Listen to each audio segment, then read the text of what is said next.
A very good morning to you. Thank you so much for waking up to tune in to TV47. It is time for Morning Cafe, where we kickstart your day on a very good note. We update you, we ensure that you are entertained, and most importantly, we ensure that you are informed. This is Morning Cafe. Like I have said, my name is Linda Lela. I'll be taking you through all the way to 9 a.m. We have different segments for you, where we discuss current affairs. We also take a look at the entertainment industry. We're going to make it special in the lifestyle segment. We take a look at how the creative industry, the entertainment industry, the laugh industry, name it, has been affected by COVID-19. If not affected positively, then negatively, and how best these people are balancing to ensure that they make ends meet. It's going to be a session that you would not want to miss out on, but that is last on the latest or the last segment of the day. Importantly, we also take a look at the newspapers, what is captured in the newspapers, and also what my team has prepared. So indeed, it's a full house of activities right here, and I can only request that you join me right here all the way to the end. Welcome on board once again, and as always, we'll go to the stories that have been picked by my team. We have prepared so much so for you, what has happened, what happened yesterday, and what is expected to happen. So we'd love to invite you to interact with us, hashtag Morning Cafe, and you can as well tweet us on at Linda_Lela at TV47. Drop in your comments on our Facebook page, that is TV47. Let's get to hear what you have to say. As well, stream live on our YouTube pages. We have so much so in store for you. Remember, we'll be doing it different as of next week. We'll be giving you breakfast tips. We'll be giving you, gym tips where you can keep fit and also ensure that you get the best of breakfast meals. So this is Morning Cafe once again. Karibu Sana, as always, a pleasure to take you through. So I'll start off with this story by my team. And the Senate will convene on Friday for a special House sitting to consider the Select Committee's report on the impeachment of Governor Anne Waiguru. The Cleopas Malala-led committee completed its sitting yesterday evening after interrogating both parties and retreated to wait its verdict. Waiguru, in her closing remarks, has insisted the impeachment was out of malice just after the witnesses were pressed hard to prove their case. Senate Speaker Kenneth Lusaka will convene the special sitting Friday to debate the report by the Select Committee that has been probing Kirinyaga Governor Anne Waiguru's impeachment. After the hearings were ended this evening, the Malala-led committee will now retreat to prepare the report it will table in the House on Friday. The committee was told that the governor flouted procurement laws, a move she has continuously refuted. Did you consult the CEC Health during these processes? I can confirm, yes. Are you aware that she was there where you were seated yesterday, and she confirmed in evidence and on oath that she was never involved? Let's move on. Which Velocity has executed this agreement? Velocity with this CITY or the other one? To the best of my knowledge, with CTY. Good. Waiguru is facing charges, among others, violation of procurement laws. Amongst other charges, though Waiguru denied all charges, Kefa Kariuki, one of the MCAs defending Waiguru, saying that she was not given any hearing before the motion. No. Were you there that night? No. You need to understand that I said... Listen, I'm asking you questions, yes. Not you asking. Uh-huh. Was there a minor within the precinct? Was there a minor within the precinct of the county assembly on the alleged night? I didn't sleep in the county assembly during the night, so I cannot tell adults, who yes? Yes. The supply chain management director in the county government, Joseph Kariles Otieno, was put to task during the hearings. Otieno dismissed claims by the MCAs that the county boss influenced the tender committees to award tenders to her allies. Velocity. What is the spelling of that velocity? Velocity with CITY at the end. That was just a clerical error, correct? Let's proceed to the execution. Execution of the agreement. Who has executed that agreement? County government of Kirinyaga and Velocity. Yes? Which officer from the county government has executed it? The accounting officer. Which accounting officer? Which department? Chief Officer, Finance, Economic Planning and ICT. For purposes of clarification, Mr. Karilas, each department has its own accounting officer, correct? To the best of my knowledge, Chair, that is not Correct. We have only one. I want to read out for you, and I want you to read section 46, subsection 2 of the Procurement Act. 23 MCAs out of the 3 MCAs voted in favor of the motion to remove Anne Waiguru. Elizabeth Mutiku, TV47 Nairobi. And on the same, Waiguru's impeachment motion in the Senate turned out to be a tough interrogation session for Mutira Ward MCA David Kinyua. The MCA appeared to have been cornered with questions, but after a while, David got the hang on, and of course, he soldiered on in defending the motion he authored against Kirinyaga Governor Anne Waiguru. It was a biblical example of David versus Goliath. Josh Onsari reports. Kinyua. Yes, Manu. I will ask you questions, and I just want it to be very brief. I just want a yes, no. Chair, I would wish to seek for your intervention on this, since some of the answers that are being sought by the council, they are answers, they are question you cannot give a yes or a no answer. Those were the questions directed at Mutira Ward MCA David Kinyua by the Kirinyaga Governor defense lawyers during the trial of the impeachment motion against Waiguru in the Senate. David is the man behind the motion to impeach the governor. Kinyua, please let us not waste time. The next question, the question I wanted to ask, and I just want you to focus on that question. In the beginning of the motion, David appeared feeble. The questions were tough, and by the look of his facial expression, it was evident that he was on a hot seat. David was up against Goliath, or so it felt. David Kinyua was up against a governor, her husband Kimotho Waiganjo, who is a decorated constitutional lawyer, and 2 other lawyers with vast experience in litigations. Okay, when was the vote made?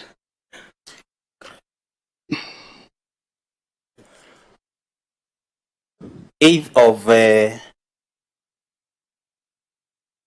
June 2020. David recollected himself to face the panel, proving he understood what the motion meant for the people of Kirinyaga County. Bwana Kinyua, do you understand how the process of imprest works? I understand very So you know that you actually collect money. If you don't use it, you reimburse, you refund it. within a stipulated timeline. Okay, and from where you see it, the governor has never refunded that money. She has refunded some actually after this motion was tabled, Chair. And in fact, one of the receipts that is provided here, reimbursement was done on 17th of this month. Why are that? Therefore, translate, if there was no such a motion, the intention was to defraud the residents of Kirinyaga their funds. With fear of contradiction, he stood strong to pursue the facts of the evidence against Governor Waiguru. You acknowledge, even in your statement, the statement you wrote later, you actually talk about 2 contracts, 2 separate contracts. I actually talk of 2 separate contracts. So do you now wish to withdraw your allegation in your motion that there was only 1 contract? Chair, withdraw in the name of the company that was doing the work is one company that was paid 50 million. The withdrawal is that it is not 1 contract. Thank you. It is 2 contracts. He believed the impeachment process was beyond reproach. After the questioning session, David is now left with hope that justice will be served by the Senate Select Committee. Let justice be done and be seen to be done to the resident of Kirinyaga, since we are the representative and we are just conducting our oversight mandate. Thank you so much. Thank you, Mheshimiwa. Joash Onsare, TV47, Nairobi. Interesting piece right there, Josh Onsari. Let's proceed to another story right here, which is more or less political and interesting. Got a majority of people out there flat-footed, and a former agriculture CS, Mwangi Kiunjuri, has returned to politics with a bang, launching his political party, the Service Party of Kenya. And as Naina Mohammed reports, Kiunjuri's return has been received with love and criticism in equal measure.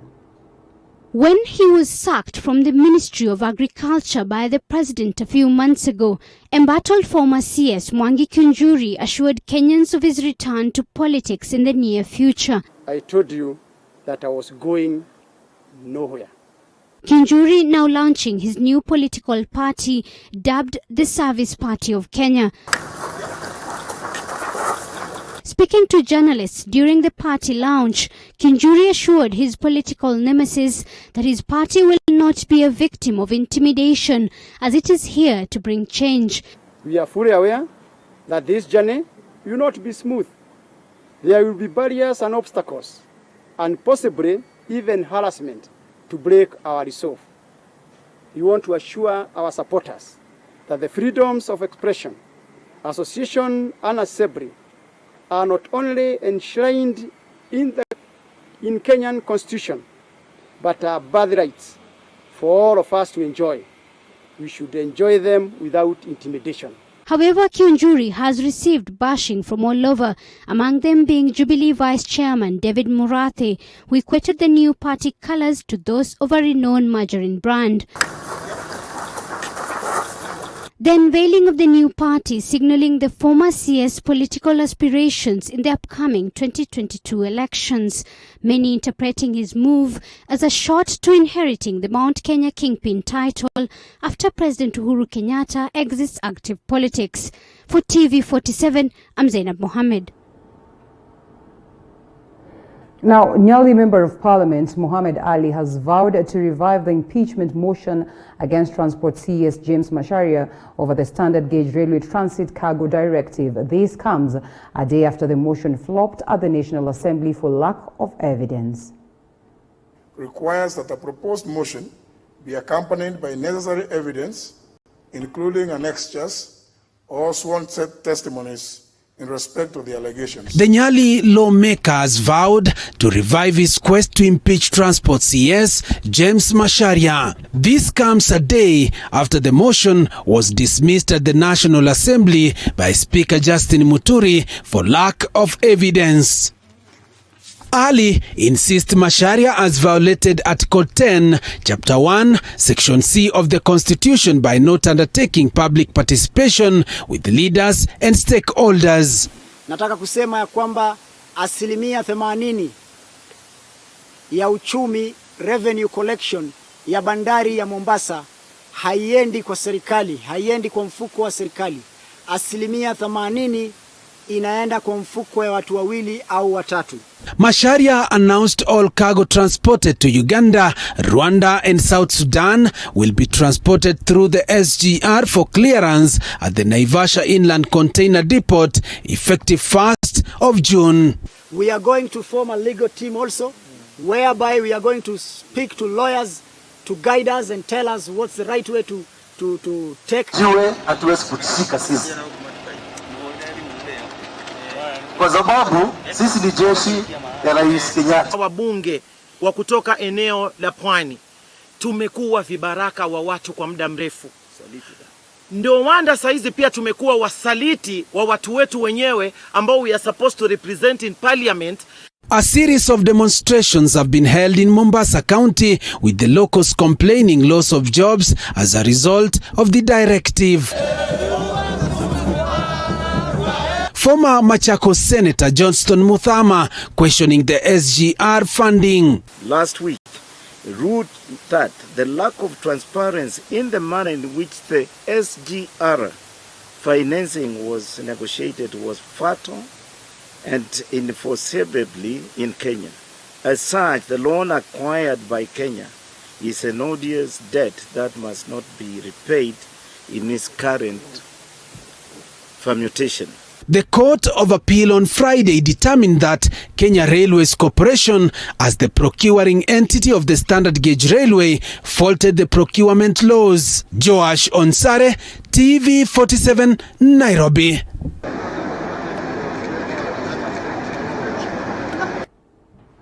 And as the world evolves, everybody on the planet evolves with it.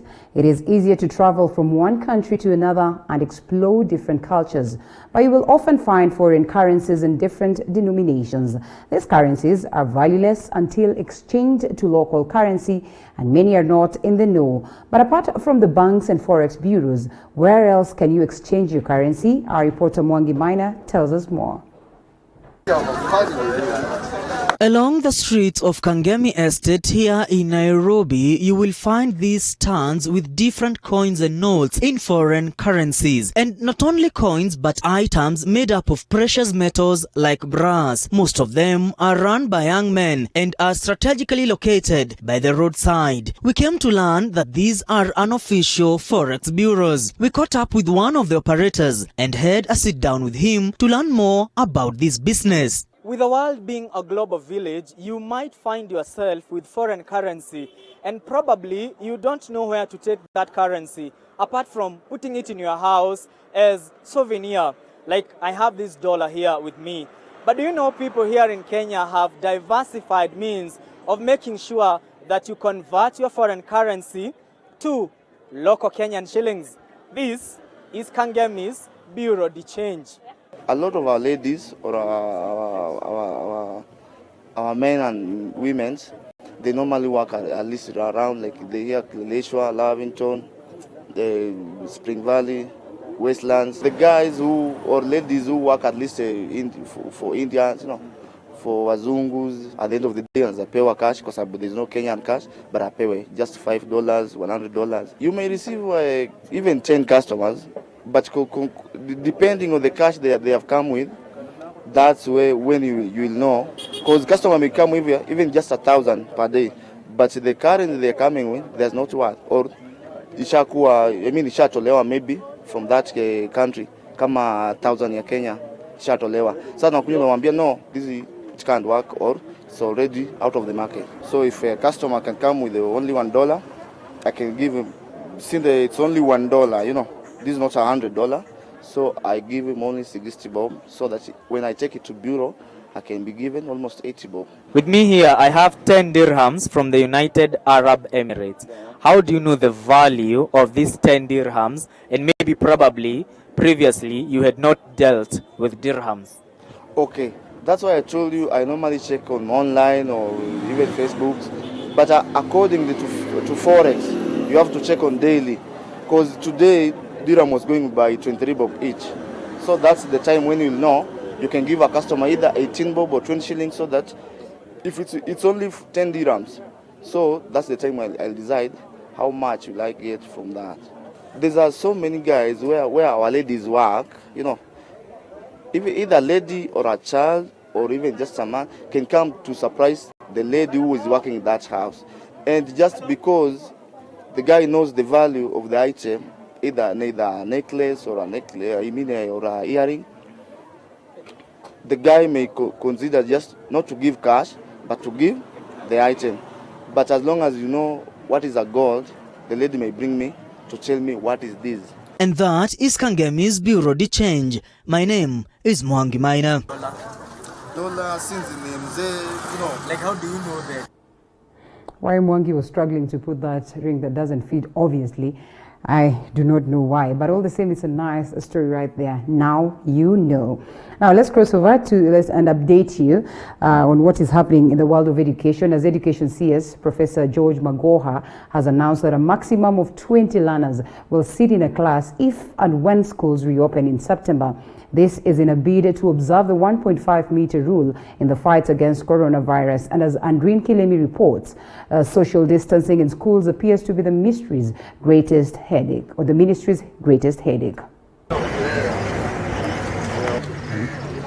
Only 15 to 20 learners will be allowed to sit in a classroom upon resumption of schools in September 2020.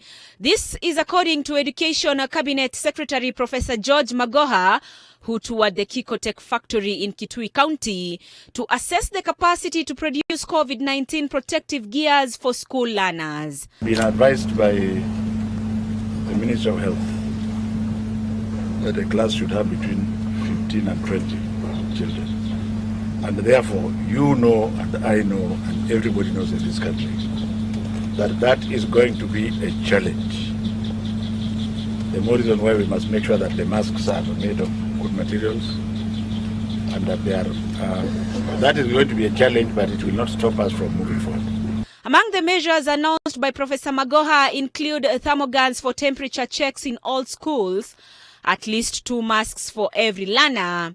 COVID-19 testing for teachers, even as they are expected to report to schools 2 weeks prior to the date of reopening. The Ministry of Education has further indicated that there is need for reconstructing some schools in the country that were badly hit by floods. Next week, some of my people will come to Kitui to physically inspect most of the primary schools. A reasonable sample, find out whether they have water containers and the capacity. So far, the ministry has toured schools in Mount Kenya region, Western region, and Rift Valley region, and has ascertained that most schools in those areas have enough water storage facilities.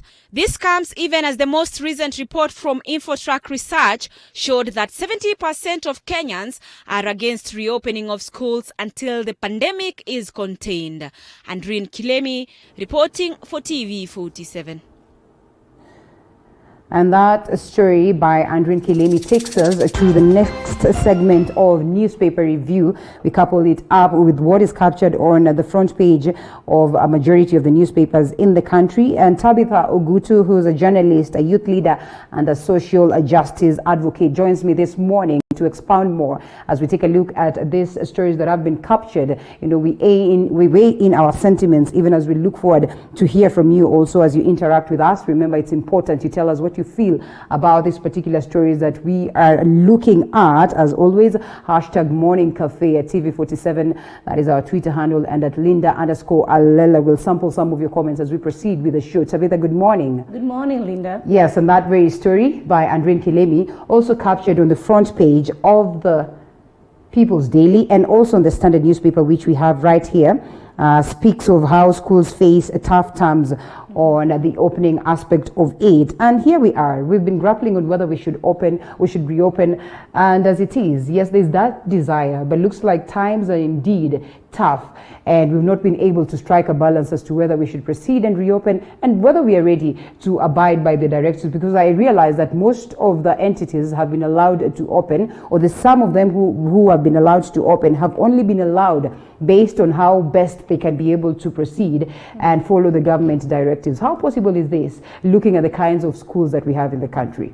I think that the possibility of reopening the schools really relies on us as the citizens to abide by the safety rules that were given by the Minister of Education also and the Minister of Health. So you realize that yesterday the CS for Education said that if the schools were to reopen at all, then there will be a minimum of students in one class. That is 15 to 20 students. Yeah. You realize this becomes a bigger challenge even for schools, especially in places where the classrooms are scarce or they're not in many numbers, you see. So this, I think, will prompt a need for the government to look into ways through which they can develop or they can build more classes, especially in marginalized areas, like in areas where the schools do not have the capacity to, to deal with the numbers and the new regulations that have been given by the Minister of Education so that they can be able to reopen school. One would argue that actually, is there a place anyway where you find that there will be this proper infrastructure for schools to manage to do this? Will it be school children going to school based on a half basis, where you say that some of them will go to school in the morning and some of them later in the afternoon? Because clearly I doubt there is any school that now stands the capacity that we are talking about. Yeah, that's true. Because, I believe every school that exists in the country was built because we did not know the certainties of coronavirus pandemic. So no school was prepared, or nobody was prepared to deal with this pandemic. It just came in. So the schools, I don't think they'll be able to deal with the situation as it is, but the safety of the students and also the regulation is a matter in hand, and there's something that needs to be done. So the government said through the CS that there'll be the 2 rounds. Some students will go to school in the morning, others will have to go to school some other part of the day. So they should just look into ways through which they can make this work. At the end of the day, we need to have our students back to school, because coronavirus is here to stay. It's not something that is going away anytime soon. Sadly, and it unravels a lot of discrepancies within our education sector. I mean, it looks like we have a long way to go to be able to match up. That's true. We have a long way to go. We really have a long way to go because the infrastructure in place is not the infrastructure that we'll say can be able to keep up with the pace. I think the coronavirus cases also are growing every day. So it becomes even a bigger challenge for us as a country or even for schools because you see, I can give a good case of a few schools in the rural setups, you see. Like we have seen cases where there are schools which do not even have classrooms that can even accommodate the students that they have initially.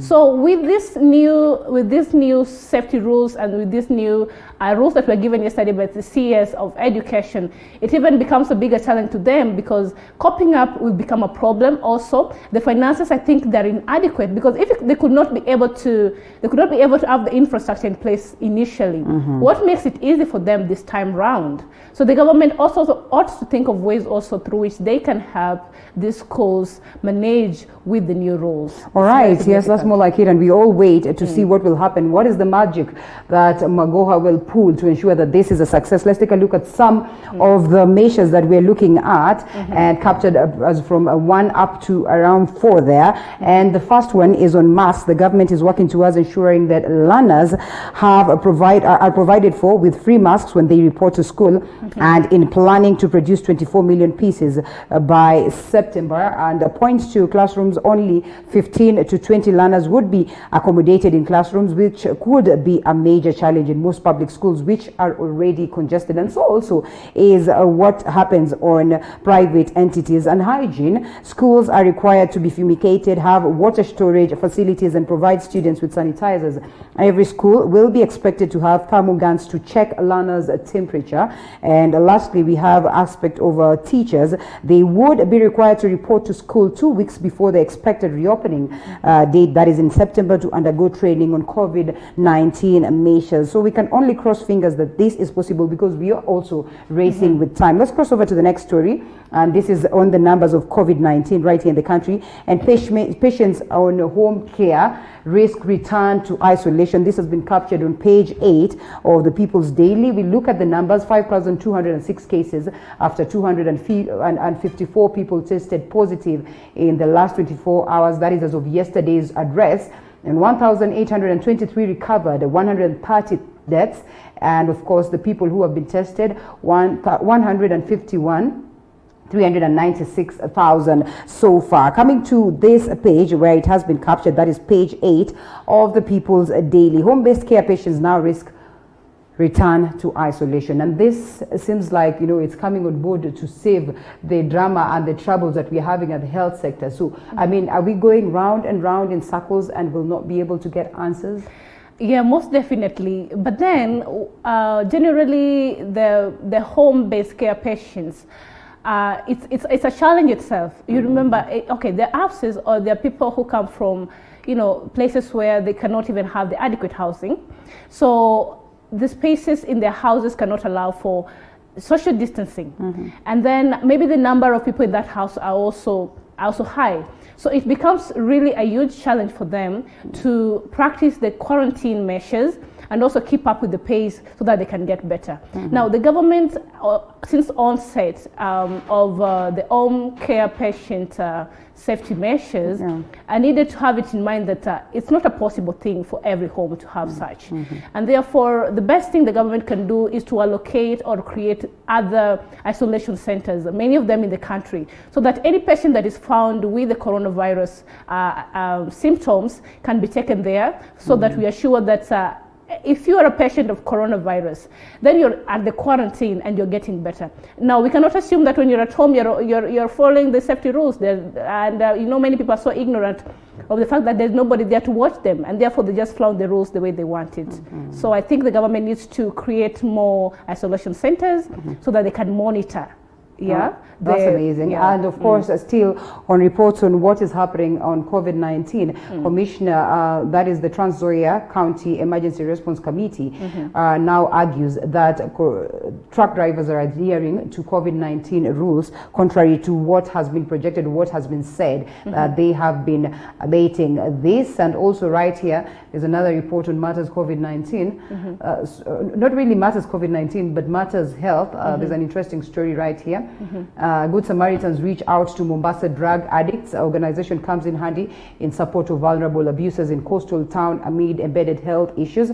That's an interesting story out there. And also one on COVID-19. COVID-19 might wipe out gains in communicable diseases. This one I would love you to react to, because we have made so much gains in dealing with cancer. We have made so much gains in dealing with the likes of also malaria. We've done so much, gains in terms of dealing with HIV and AIDS and other communicable diseases. Of course, some of them not there.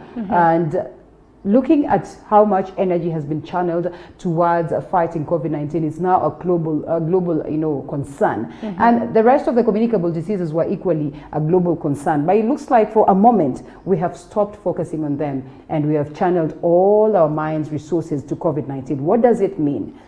It only means that as a country we need to also focus on what is affecting us internally. Coronavirus is a global pandemic. Every country is fighting it globally. But at the same time, we cannot ignore our own health sector. We have issues to deal with there. We have the HIV patients also are at a crisis if they're not taken care of well.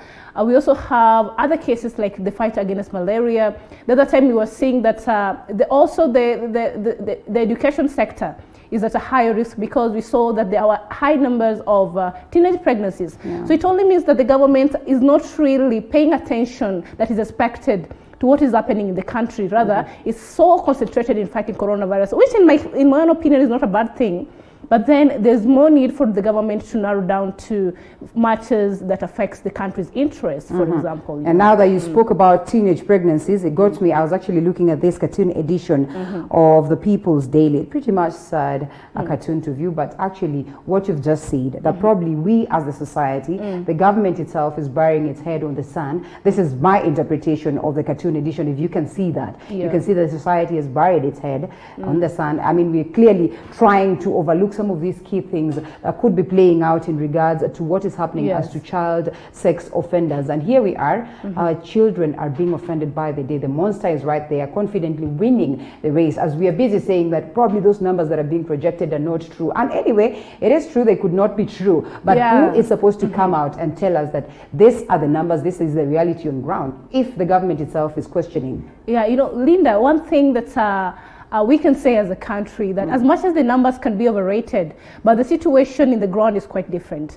The teenagers are really undergoing the statistics suggest, and the numbers are there. And therefore, it calls for the need for us to be more keen and more aware what is happening in the society. Now, the issue of teenage pregnancy is an issue that is of grave concern, and it should be dealt with seriousness. We've seen that we're going to have a situation whereby when the students will be going back to school in September, we're going to be having mothers, young mothers, not even students. What are we talking about as a country? That has an impact in our economic, political, and even the social aspect of the country. And therefore, if this matter is not addressed, if we cannot speak about it, if we can just be ignorant and say that these are just figures which are not correct and therefore the thing is not happening and it is really happening, then we are not doing anything. And therefore it calls for the need for the parents to talk with their children at home.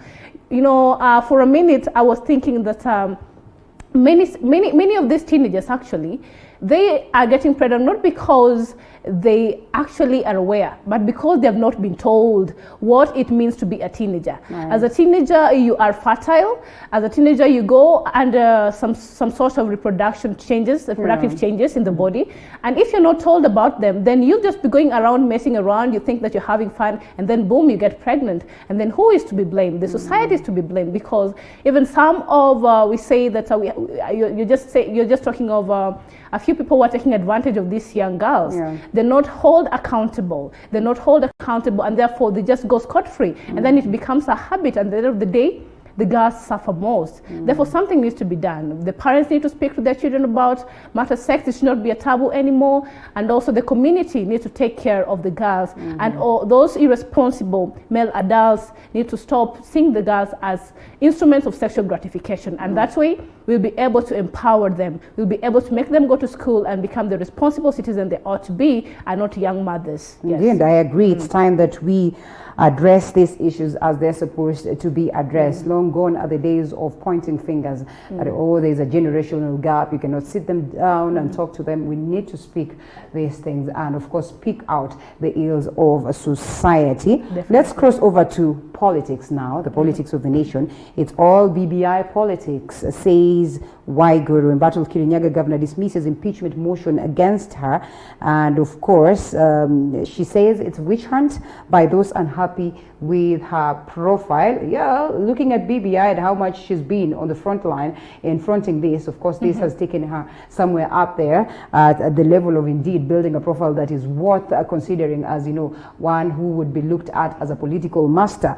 And when we take a look at these stories that have been captured on the People's Daily, captured on a page 4, it's BBI politics, Waiguru claims on her trials. Governor has been a pivotal figure in rallying support for the referendum project, especially in a central region. And when you look at this and the impeachment process up until at that point where, of course, the Senate was hearing this and we're expected to get a verdict by tomorrow, what do you make of the entire thing? You know, the case of Waiguru is not any different from other cases we've seen in the country, even the case of Waitito the other time when he was impeached.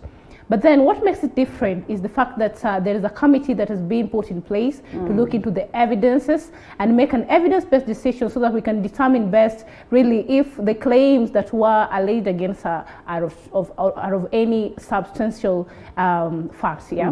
But then Waiguru said, I've been following this case and it's been very interesting. The way she's been saying that these are just some allegations which do not have any substantial evidences.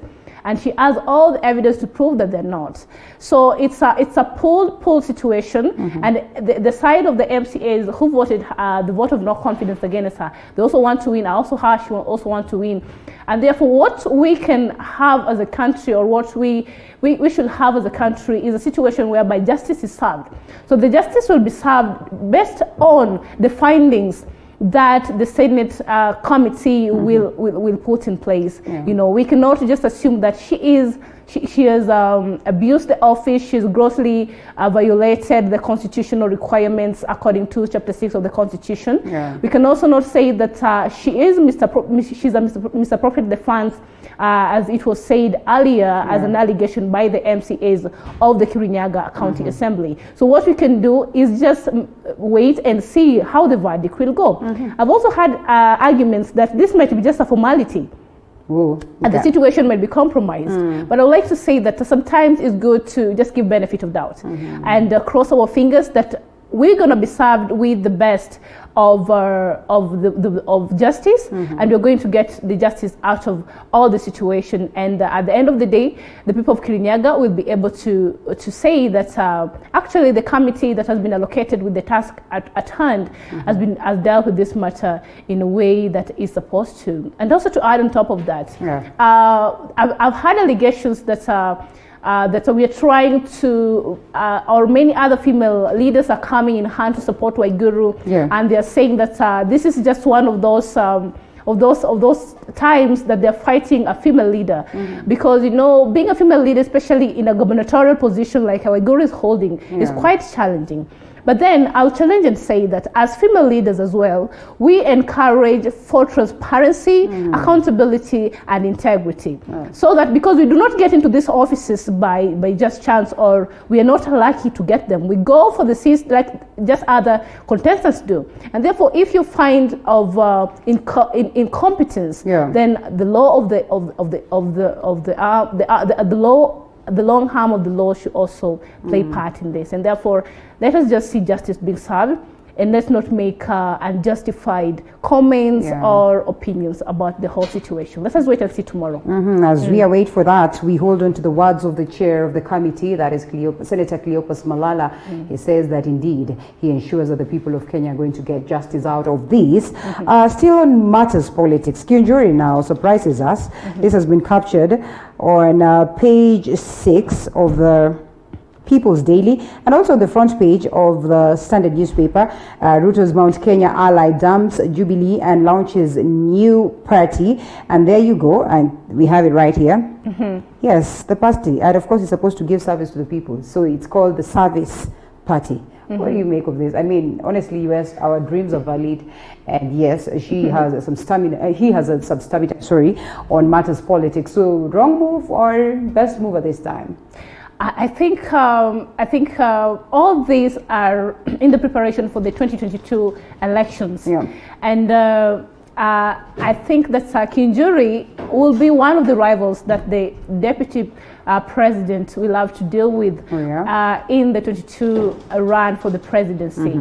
And therefore, this is a good move. You know, Kenya is a democratic republic, and therefore you're allowed to form parties, you're allowed to come with your manifestos, and you're allowed to do what you can do as long as it meets the constitutional requirements. So let's see how it will go. Otherwise, we wish them all the best. But I think it's quite a move and it's quite a challenge, and the deputy president should be prepared for something, It's not going to be easy. All right, we wait for his communication. He said that it should be clear that he's not going to run for the Laikipia gubernatorial seat. So we wait for his communication on whether he's going to go for the top seat. And again, we also talk about the constitutional changes that are looming. We do not know whether this is going to play out, but we can only wait to see. And still on matters politics, DP allies threaten court action over railway secrets, and I think the SGR has been an issue right now. We might not delve that deep into that because again, it's still something that is being probed. We can only wait to see. But also on matters transport, Moha says that he's not going to relent. He's going to ensure that the impeachment process against CS for matters transport, that is Macharia, will proceed as he expects them to. Jicho Pevu in Parliament? Jicho Pevu in Parliament, most definitely. And I think if the Jicho Pevu in Parliament is going to bring out some light for the Kenyans, because all we need is transparency, accountability, and we also need responsible leaders. So if Jicho Pevu is going to bring us those corruption cases, you know, for a long time Kenya has been fighting corruption. It's become like cancer in the country, you know. It's eating up the economy, it's eating up everything. And therefore, our leaders need to come to the fact that we cannot just do things the same way we used to do them for our own benefits, because some of our leaders are very greedy. You're given a position to work and you think about yourself. You embezzle the funds and you do not think of what the citizen will benefit out of it.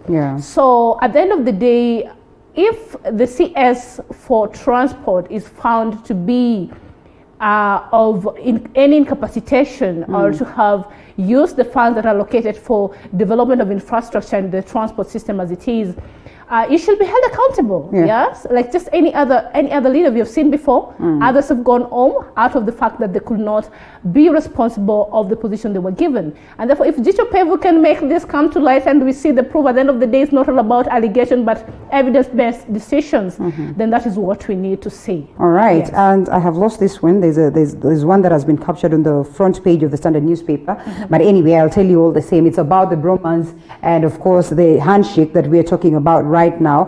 And the argument is that it's just a matter of time before we see tough times for Right Honorable Raila Odinga and President Uhuru Kenyatta.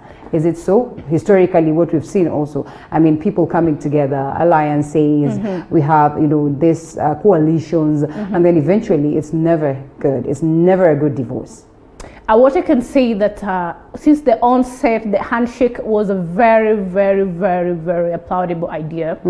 Because it brought the country together. We were divided along very dangerous lines, including the lines of ethnicity, such that when you see me as a Kikuyu or as a Kalenjin or as a Luo, you only see the tribe in me, but you could not see the person that I am and what I bring to the national development.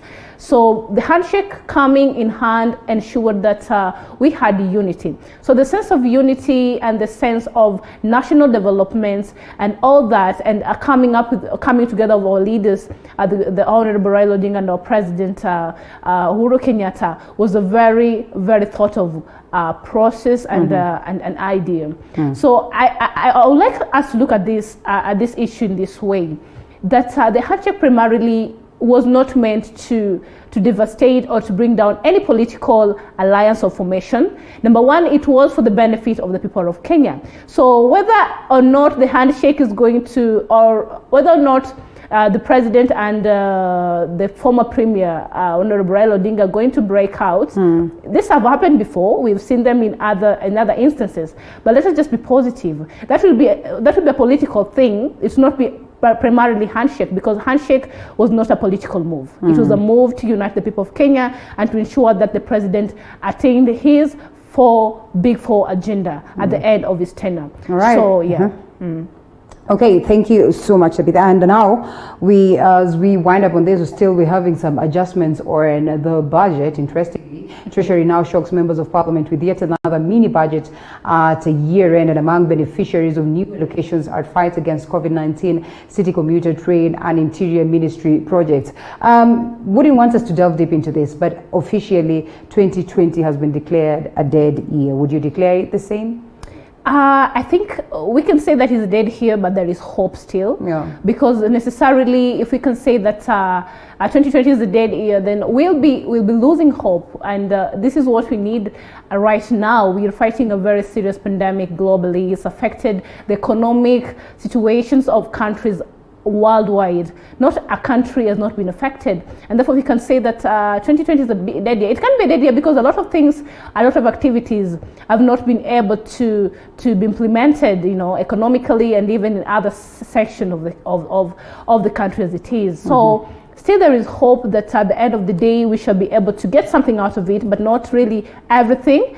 But then we have hope. So it's not necessarily a very dead year, but it's a year that we can expect, even just, there's a hand that is light at the end of the tunnel. So we need to be positive about everything. What we need right now as a country is not to be negative about situations, because we're already facing a lot as a country. A lot of families are going hungry. A lot of people are losing their lives. There are increasing numbers of coronavirus cases every day. So it's a concern. The only thing we can do is be hopeful, and also, just hope for the best at the end of the day. Yes, indeed. We cross our fingers for the best. There's still so much that has been captured in the newspapers. We were not able to go through all of them. Haji once caught in a curfew, boys killing, denied a bail. There you go. The police officer was arrested and charged with murder of a minor in Kiamaiko area in March this year. Of course, the police brutality, also an issue of concern, and many people discussing about that. You want to weigh in something small about that? Yes, I would like to weigh in something small about that, definitely. As a police, or as the body in charge of protecting the citizens of Kenya, is supposed to do that. Even as their motto suggests, Utumishi kwa wote does not mean brutality. You're supposed to give direction. You're supposed to protect the citizens. You're not supposed to use the laws, or you're not supposed to use the power that you're given to make others' life difficult, especially going to the extreme of claiming lives through just through manners that are not very, very, very good. So the police department, they're supposed to ensure that they protect the citizens of Kenya, and they do not use the force when dealing with them. There are other ways of solving conflict. There are other ways of coming up to terms, but certainly killing or doing away with life is not one of them. They should rectify and serve the people instead of using force against them and even claiming lives. It's very unfortunate, and is a matter that needs to be addressed. Yes. And in talking about, of course, protecting and preserving life, there's still some bad skirmishes ongoing, and now that is in different areas, especially the Kapedo area as always. And now Natembeya comes out to say that you will pay for your sins. That is George Natembeya,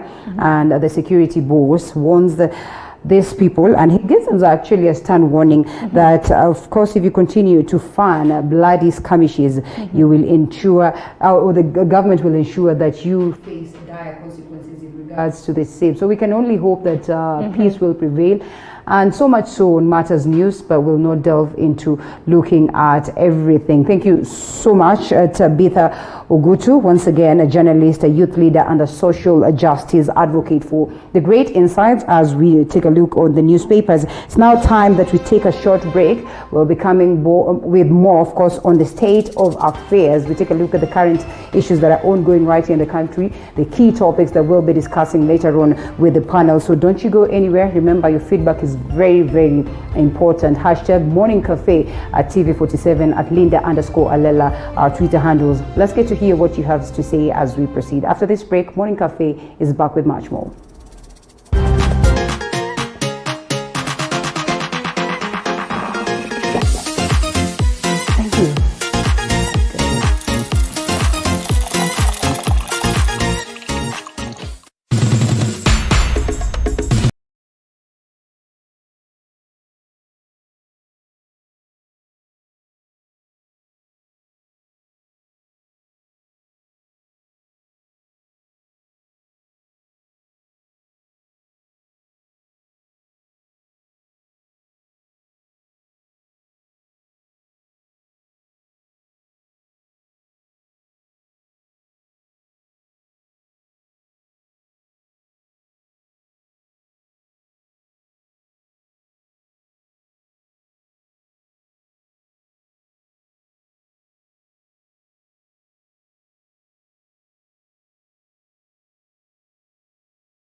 And a time for state of affairs in the country right here as we take a look at the politics of the day and equally, you know, the current affairs, the issues that are taking a center stage right here on Morning Cafe. And again, joining me for this session is Tabitha Ogutu, journalist, youth leader, and social justice advocate. Equally, we have Edgar Kosgei, who is a political analyst, and we'll also be lucky enough to get somebody else on Skype, that is Kijana Steve, who's a political scientist later on as we proceed with the broadcast. Edgar.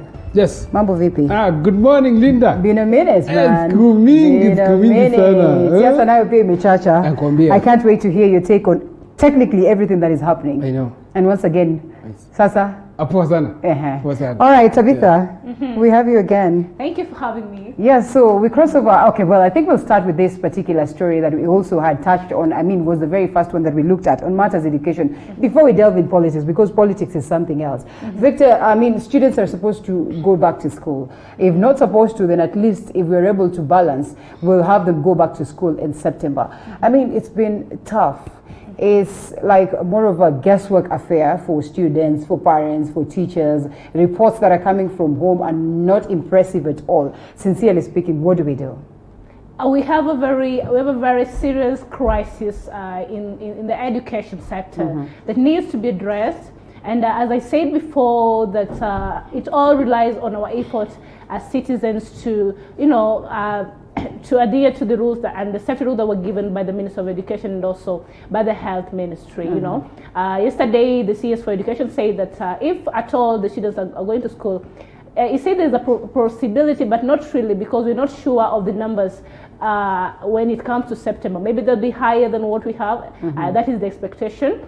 And if they were to go to school at all, then there's a maximum number of students in every class. And as we say, it's a challenge because the infrastructure in place may not be able to accommodate the new changes. So we all have our fingers crossed, and we hope that the Minister of Education also have it in place, that they put in mechanisms and measures that will ensure that even the regulations that they give to the teachers are adhered to and they're able to be implemented at the end of the day. Yeah. All right, and Edgar, I think I wanted to say Edgar, and instead I said Victor. So here we are, and matters is very much important to prepare. I think we can see the Education Ministry trying its level best to just try and figure out. Yes. Some people then would ask, kuna lazima gani, must we force issues? And as Tabitha has said, we are expecting the numbers to be worse based on the projections that we got from the health experts. Linda, we are not dying soon. So let us not push our children to go back to school.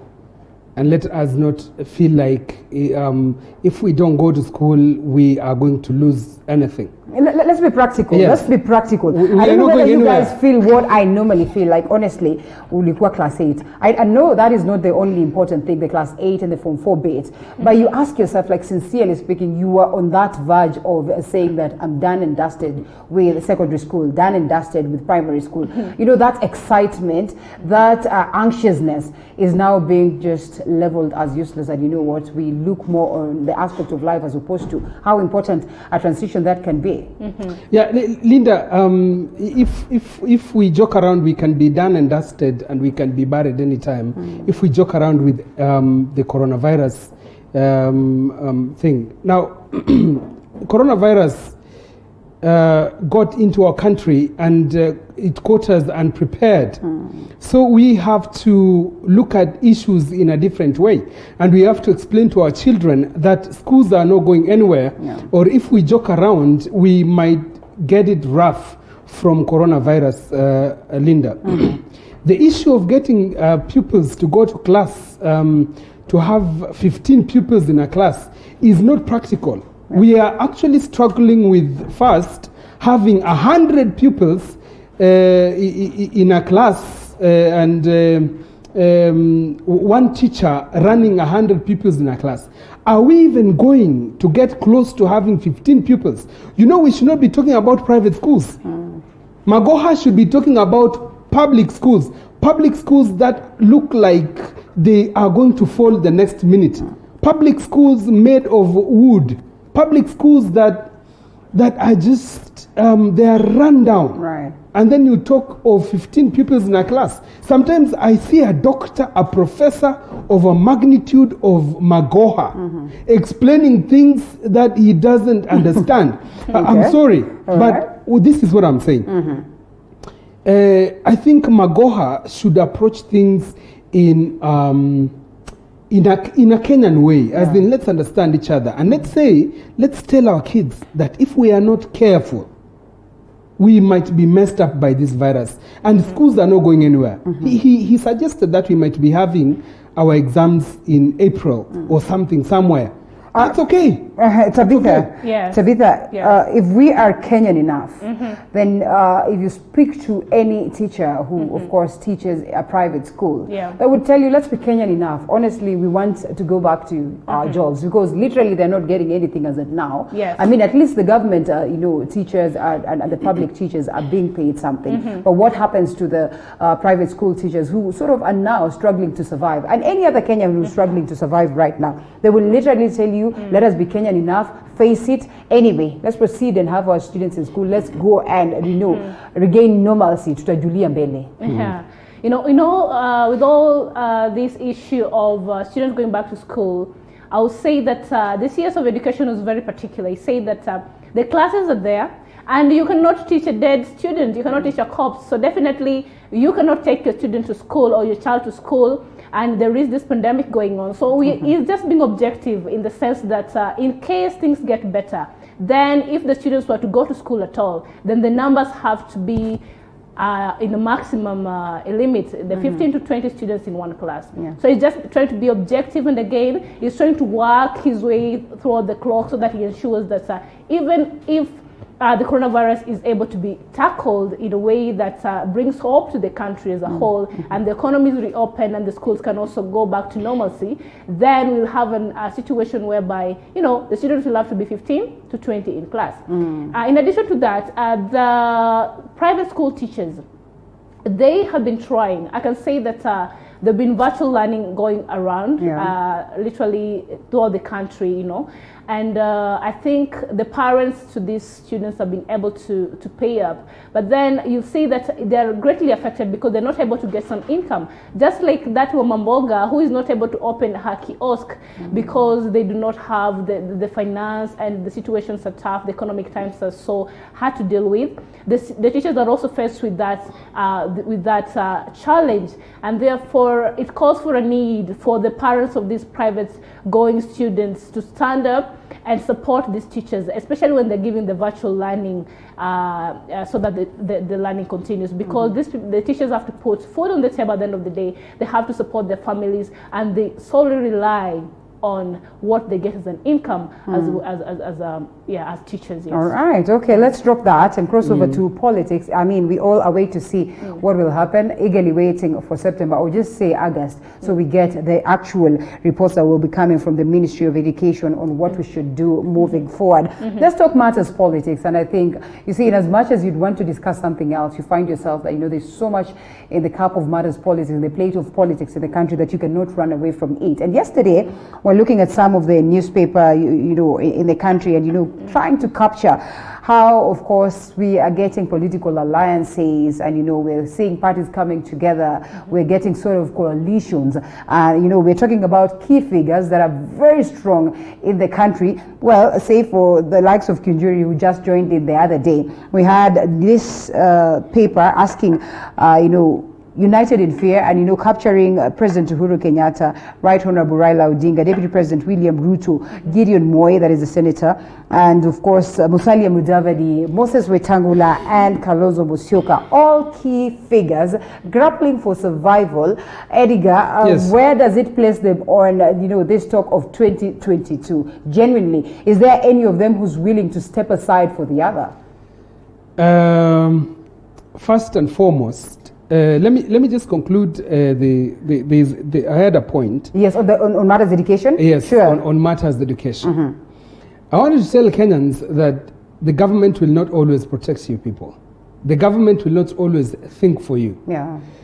You have to think for yourselves, and also you have to tell the government you are wrong. You can't do this because The government might make mistakes. These are our people. These are our brothers and sisters, and they are our fathers. Yeah. They can make mistakes, and we can all die.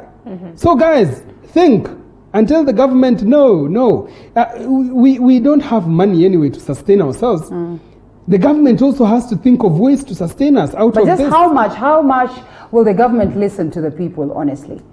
Well, sometimes it takes us to barricade the roads. Okay. Yes. I hope you're not calling for that. To tell them you are not passing here. Come on. Anyway. Then you will land in jail because you will have gone against, the restrictions that have been put aboard in regards to COVID-19. We know we've seen demonstrations across the world, and then we ask ourselves, we're talking about measures, but then again, we're not abiding by the same measures. Yes. Now, let me weigh in on the politics of the day. Who is willing to step aside for another? I don't think anyone is for now. Yeah. But someone will step aside for another later. For sure. When you see that this one has higher chances and this one doesn't have higher chances. Okay. So people will come together according to numbers. People will do calculations on the table. There are people who used to call for the registers of the IEBC. Yeah. And they used to look at hapa ni watu wangapi na hapa ni watu wangapi. Je, how many people are you carrying? Sometimes we play political tribal card. Yeah. You say, Luya, how many are you? Can you line up behind this person? Can Luya be trusted? If Luya can be trusted behind someone, then someone can have an alliance with Luya. Are Kalenjins able to line behind someone? So right now, people are coming up with parties. And I'm wondering why I don't have a party. You need to think about that. You really need to think about that. But please don't get confused, because again, multipartyism is just something funny. Everyone coming up with a party, and sometimes you ask yourself, really, even as a Kenyan, you just get worried on behalf of these people. But now, coming to that very point and looping in Tabitha, we are looking at a scenario where, well, historically, this is what has been happening, and what Edgar says, it reaches a point whereby now we have to make decisions. We are almost on the last laps, the final touches, and we have to decide who is going to carry the day. Look at these key figures that we're talking about. Right Honorable Raila Odinga, President Uhuru Kenyatta, Baringo, that is the Senator Gideon Moi, and we have Deputy President William Ruto, Musalia Mudavadi, Moses Wetangula, and the likes of Kalonzo Musyoka. And looking back at 2017, the alliances and the mergers that these people had crafted together.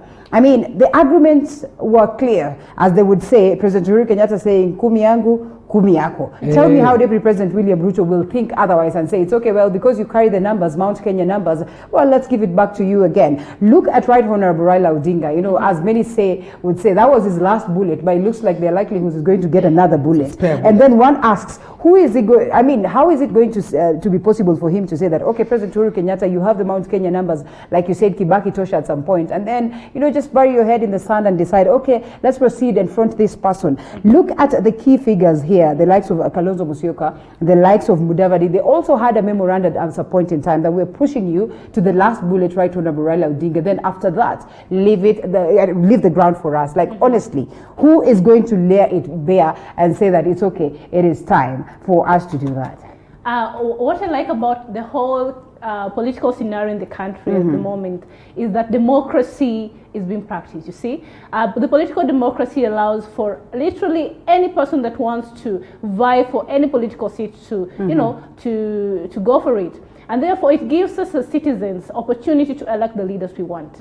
It gives us choices. If you have limited choices, if you can only have, for example, the Honorable Raila Odinga and Uhuru Kenyatta battling out for the presidency in the country, I tell you, then we'll not be having options. But if you have the likes of Mudavadi coming in, the likes of the Deputy President coming in, the likes of the rest coming in, and even we saw the other time Kinjuri launching his party. So we hope that he's going to be coming in to vie for the presidency. So we have alternatives, and we have numbers to pick from. And therefore, as a country now, this is the time we need to be of sound mind. We go by the manifestos, see the delivery, and for example, for the leaders who have been there in the early years, of administration, we have to put them in office on the basis or on the credit of their performance and how they were able to deliver to us.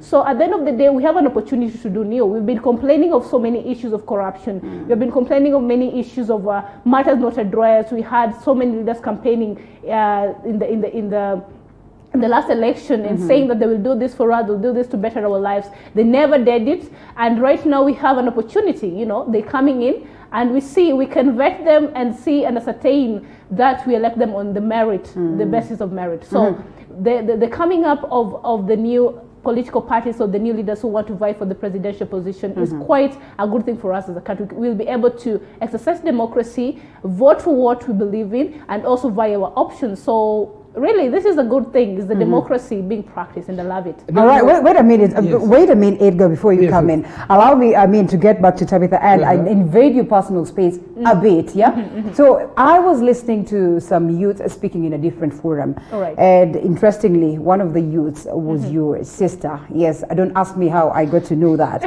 And this was her argument. Do we really have democracy at all? Is there anything called democracy in the country? I mean, the quest has been there, and we all talk about democracy. Do we even understand what democracy is? And then here you are, you're talking about us making the best of democracy. So sometimes I'd want to know, do you come from the same home and do you sit down to argue on such issues? Because according to her, and you know, she had a value argument that honestly, she does not believe there's something to do with democracy right here in the country, and whether we have an idea of what exactly democracy is. Are we confused? Are we just trying to copy paste what is in other countries, in other areas, you know, in other mature democracies, and assuming that we can craft the same for ourselves? Linda, your argument is quite something, Kenya is a young democracy, as I will say it. What I said was that the fact that so many leaders or so many figures are coming out and they want to vie for this position gives us the alternative to pick the right leaders. So we are able to exercise our democracy in voting. You're a democratic person if you're given the right to vote. And that is what all of us have been given. Not unless we have the cases where the elections are rigged and stuff like that. So our democracy is curtailed. Oh, my sister said, as you said, I never had that, but you've now let me know. And she said that Kenya at all, there's a doubt if democracy is there. There are instances that points towards infringement of rights and also the democratic rights of Kenyan citizens and the country as a whole. So those are the instances that makes us wonder, are we really a democratic country, especially when rules are made for us? Like Edgar said a few minutes ago, he said that the CS for education at all, it never involves, you know, the country in its decision making. As a democratic country, we're supposed to be asked as parents or as stakeholders or even as just teachers. Are we really able to go back to school when this pandemic is going on? So in such cases where we're not asked and decisions are made for us, then democracy is being curtailed. And therefore we can ask ourselves, is this really a democratic country? But in terms of the progress and how we're seeing, and also we've been seeing a lot of political changes of late. We've seen the president trying to do away with the deputy president allies, you see, in the key political positions, and in a way that we find to be very, very interesting. You know, we do not know his intentions, but we hope they're good intentions for the country and the people of Kenya. But it's not democratic at all, if you ask me, because on the basis of when you went to the office and you were told that you can perform, and again now you're being just told that you cannot do it because there's some sort of disloyalty and things like that. And party loyalty is key, because remember, it's also democratic, as one would say, for parties to craft their own constitution, and you know, members should abide and follow the rules of the same constitution, the party constitution. So then again, it becomes, you know, pretty hard to get to just know where do we strike a balance in this case? Where do we strike a balance is the question here, really. Is where do we strike a balance? Where does the democracy come in? And where also does the party interest come in? So at the end of the day, Kenya is a young democracy. We are trying really in some areas, but we're really failing in so many of areas. And therefore, that is the question. Is Kenya really a democratic country? All right. Edgar, now you can come in. Yes. Now, my first point before, you were asking about the coalitions in 2017. What I wanted to tell you is that now that Kalonzo is on the other side and has decided to sign on his own into President Uhuru's side, NASA is dead. Yeah. Well, so they say. So they say. Okay, well, is it official? Nobody would tell you otherwise. Nobody would tell you otherwise. It says that they've not come together. Yeah. You know, they had an agreement. Yeah. This agreement has not been revoked. So according to him, NASA is as good as alive. Well, that one we can argue about. All right. And number two, you were talking about democracy. Democracy is all about the people having the numbers, having their way. Yeah. And the people who don't have their numbers having their say. It is as simple as that. If you look at the country, do you have many people having their way? Yes. Okay. Do you have the few people being trampled upon and having their little say? Yes. Oh yeah? It's a democracy. Okay. Yeah, so we qualify? Sorry? We qualify to be termed. Is it the case? Again, yesterday, is it yesterday or the day before yesterday that I had someone here and the argument again was this, because I like referring a lot to some of these arguments that we have. Yes. And according to him, actually, is that in as much as maybe the majority could be the people, who are the people actually are supposed to have this, their way, it is certain that, you know, the key figures and, you know, the runners or the leaders are the people who have the say, and the say is what stands out to be, you know, final, and eventually it transforms to be the way of the activities right in the country. That's why he argues that, you know, sometimes it's the elections are just formalities where you just go there to pretend as though yes, the majority are out here and this is what they have said and this is what they have they have declared, but eventually the people who have the say will now determine what will play out. That is true, Linda. But there's something I wanted. There's something that you had spoken about party loyalty and party sycophancy, right? And democracy within the party. So when your rights to talk about anything are curtailed, that is no longer democracy. That is dictatorship in the party. Yeah. When a wheelbarrow is put behind you and you are told there is a carcinogenic decision that you have to make, then that ceases to be a democracy. It might be nice for the ODM people and the Jubilee Kieleweke side right now, but tomorrow it is going to be worse for the country. Right now they might be enjoying the rulings that are happening here and there. But let us encourage people to have divergent opinions. You see, Linda, your face and my face are different. Just like my opinion and your opinion. We cannot have the same opinion.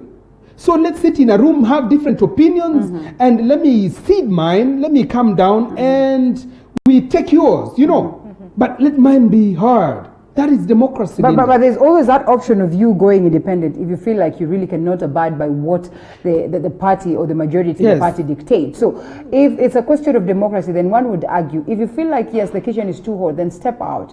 And sometimes you've clearly seen that push, you know, you people sort of feel like the kitchen is too hot, step out. And if you do not acknowledge that you need to step out, then we'll push you out literally, like what Tabitha says is unconstitutional, or maybe it's not right democratically. Hence, you've seen the purge that has been happening. And the purge has not just been in Jubilee Party. The purge has been across different parties. We probably are expecting latest in Wiper Party when they say they want to oust Justin Mudama, who again declares that I vomited them long time ago. Now, Linda, before Tabitha says anything, long time ago, parties were not funded by the public. So they decided to say, this amount of money goes into Jubilee and this amount of money goes into NASA. So by the virtue of the fact that parties are funded by the public, they became public institutions. That's why we are the ones paying for the parties. And also MPs contribute monthly towards the party's affairs.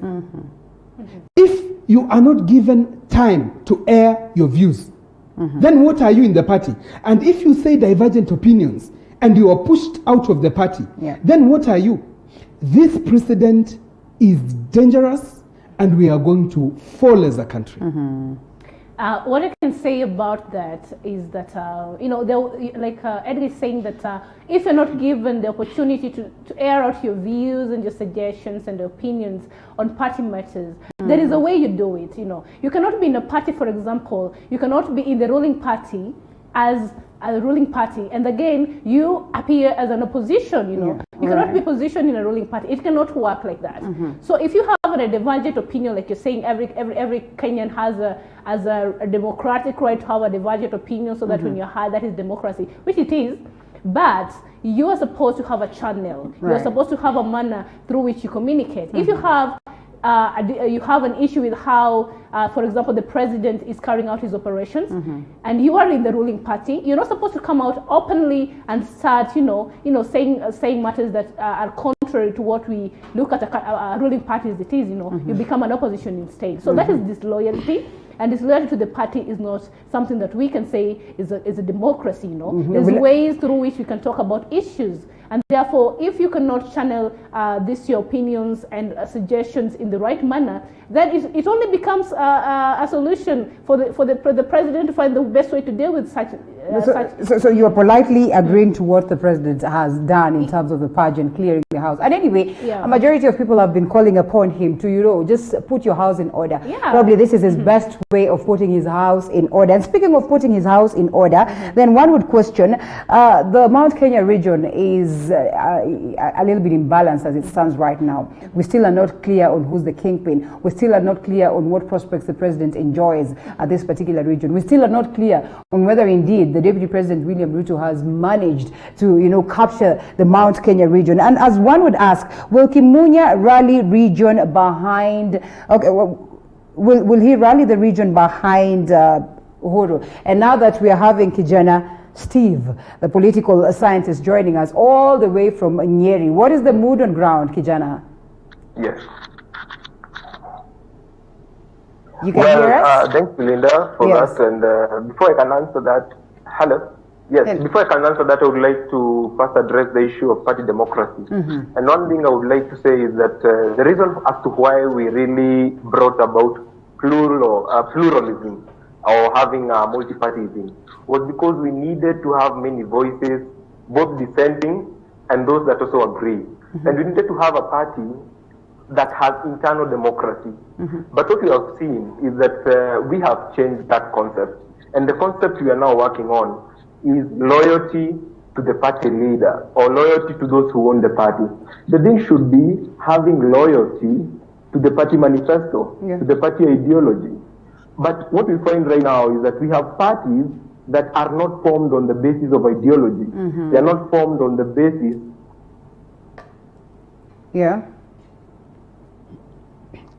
We're not able to hear him. Nyeri is far. Do we still have Steve? I think we lost him, but all the same, yes. I think it brings a pertinent point here that we need to weigh in on. Our parties formed based on ideology, based on a proper and tangible manifestos, based on great rules, so that you can confidently say that indeed this is a party. And I think party structures are important. That's the reason why some of the parties across different parts of the country of the continent, so to speak, have held the ground for the longest of time. And even the likes of the parties that are in the US, the structures are tight. Democrats, you talk about the Labour parties also, you talk about these parties that are pretty much strong, such that years and years to come, generations to come, the leaders will come and go, but the structures hold the people who are in this party. Are ours formed on such grounds, Edgar? Oh yeah. Now, I thought you were talking to Tabitha. No, I'm talking to you. You are now my friend from Nyeri, pole sana, Nyeri ni mbali sana. Ndio sababu network inatusumbua. Itapiga hizo milima za Thika za ukifika hapa. Or money has been poured because I have to go tunaenda kugonga kubaya, all right? Now he has brought in a pertinent point of party ideology or the party chairman ideology. Okay. Or the party leader ideology. All right. Now, it brings us now to the table to start thinking of how to protect the party itself or the party manifesto itself and the party ideology itself. We might start out as people of a certain party with a certain ideology. Yeah. But later, the party will give me powers to tell Linda, if you don't agree with me, you get out of this of this party. Yeah. You know. Now we have to discuss now about how the members are protected when they are facing such kind of a party leader. Yeah. Okay, so we come back to you, Steve. And yes, you are bringing on board, this is a key and pertinent point. And I think those are the bases where we should hold our parties on. But it's probably contrary to what we witnessed today. So let's proceed. Yeah, I wanted to give the case of United States, where we have the Democrats and the Republicans. You find that the loyalty of the Congress members and the senators and those who are part of the party is not to Trump or to any sort of party leader. It is to the party ideology and what the party believes in. Right. And that is, I think, what we need to inculcate in our parties right now. Because for as long as parties are, the loyalty to a party is based on an individual. What about when Uhuru Kenyatta goes in 2022? So that is why we have parties that after every election period, after every 5 years, those parties die. And that is why with this constitution, the purpose of the 2010 constitution, it actually eliminated an opposition. We don't have an opposition currently in government. Everyone is part of government. And that is why we had to have a minority and a majority side. That just as it happens in the US. If today ODM was the majority party, it would be the party that would be running the government agenda in parliament, despite not having produced the president. So this was to show that parties need to be strengthened. We need to have strong parties that believe in something. That it is not about a party loyalty, that even if you are ODM and you don't have the president at the moment, you can be able to introduce the government agenda in parliament because your loyalty is not to your party leader, but to the concepts and ideologies of your party. And so we could have a situation where it is not about party leaders agreeing, but it is about different parties coming together and bringing their ideologies and policies together. Moving forward to Kemunya, here in Mount Kenya, I have to agree that, and I have to say that currently the mood of the people has been quite negative. The people have been really feeling shortchanged, especially after the handshake. You remember looking at the psychology of the voter. The voter came out solely with the objective of voting to send Raila Amolo Odinga home. So Uhuru later came and told them that we have now had a handshake. It was very hard for them to accept that fact. However, that was the best being in the interest of the people at that time.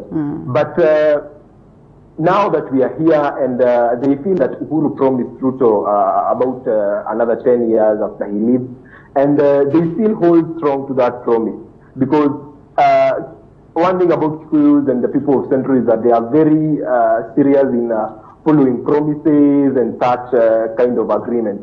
But another thing that Ruto did is that knowing that fact, he has always been courting them. He has been courting Mount Kenya for the last 3 years, continuously, because he knows that once they agree on something, then they can be very consistent. However, with Kemunya's introduction and Duale's removal, I have to say that I saw a lot of celebration in his constituency, Kipipiri, but the people here, the mood generally is not really embracing that kind of leadership.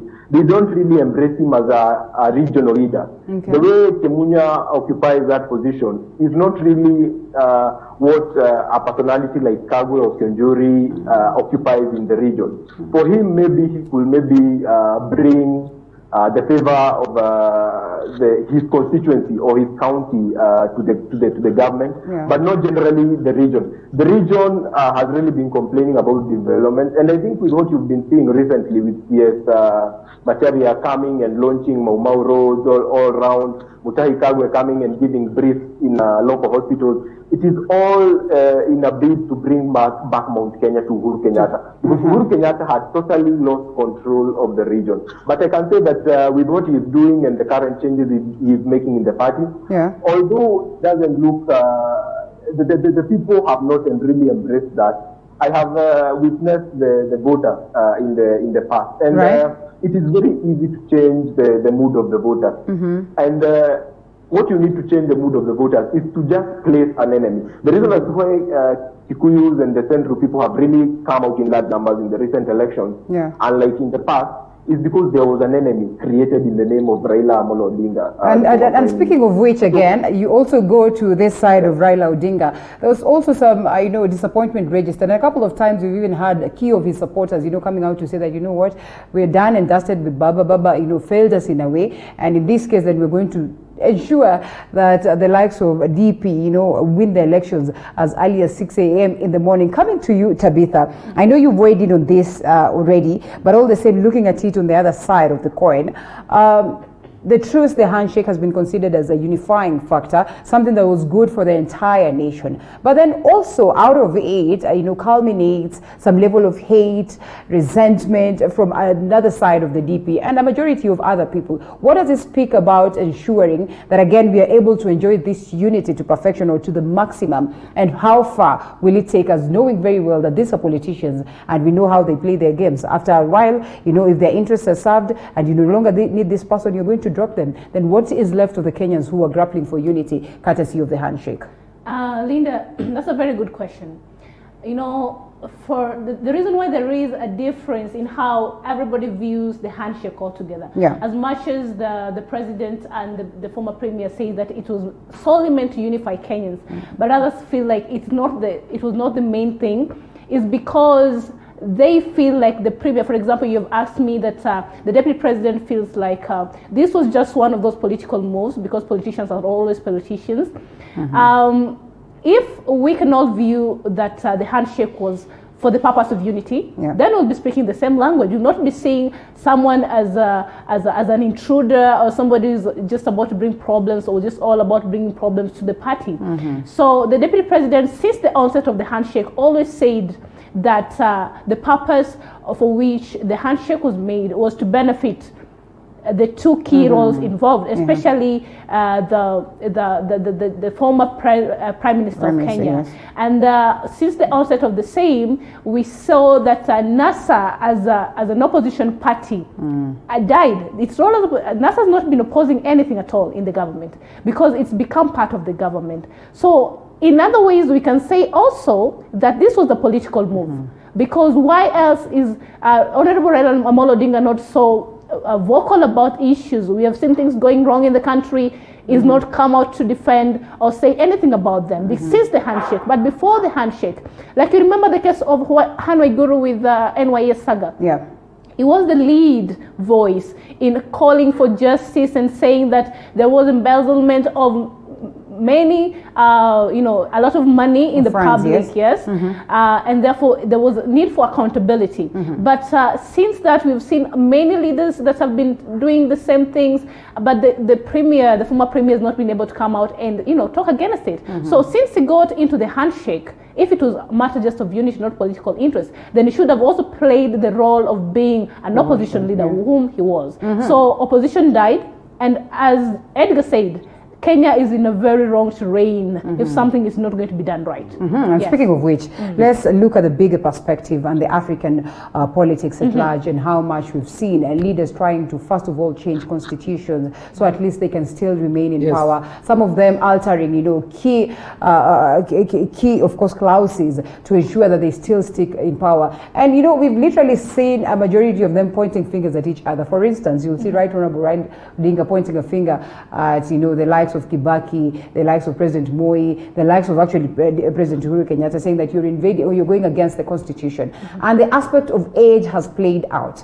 It was considered to be the last bullet for Right Honorable Raila Odinga, but it looks like it's not the last bullet again, based on what again we are seeing here, and his members of ODM, pushing him, saying that you have to be on the ballot come 2022. I mean, can we keep recycling the leadership for the longest of time and expect anything new and expect changes in the country, yet we still have, other people who are capable of getting into the helm and changing and transforming the country? Yeah, Linda. The other time I was listening to News Bulletin, and there were these kind of suggestions that it's high time we bring new blood into politics. We need youth leaders, so that they believe that youth have the energy, the capacity, and all that that they can bring at the table. But at the same time, if we keep having the same leaders time and time again and not give others opportunity to give us a new ideas and the new energy into the political scenarios it is, then as a country we are not going to be able to realize the change. So if we want change as a country, change has to become by us choosing the right leaders. And as I said, there is nothing here a matter of age or anything. We have people coming on board wanting to vie for these positions.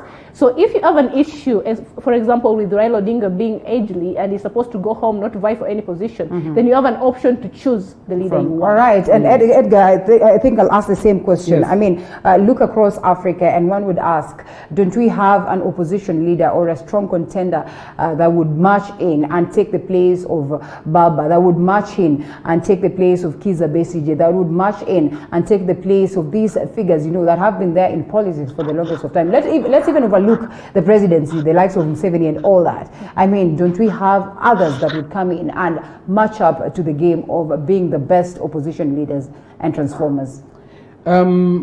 Linda, I can say that for now we don't have someone like Baba. Oh yeah?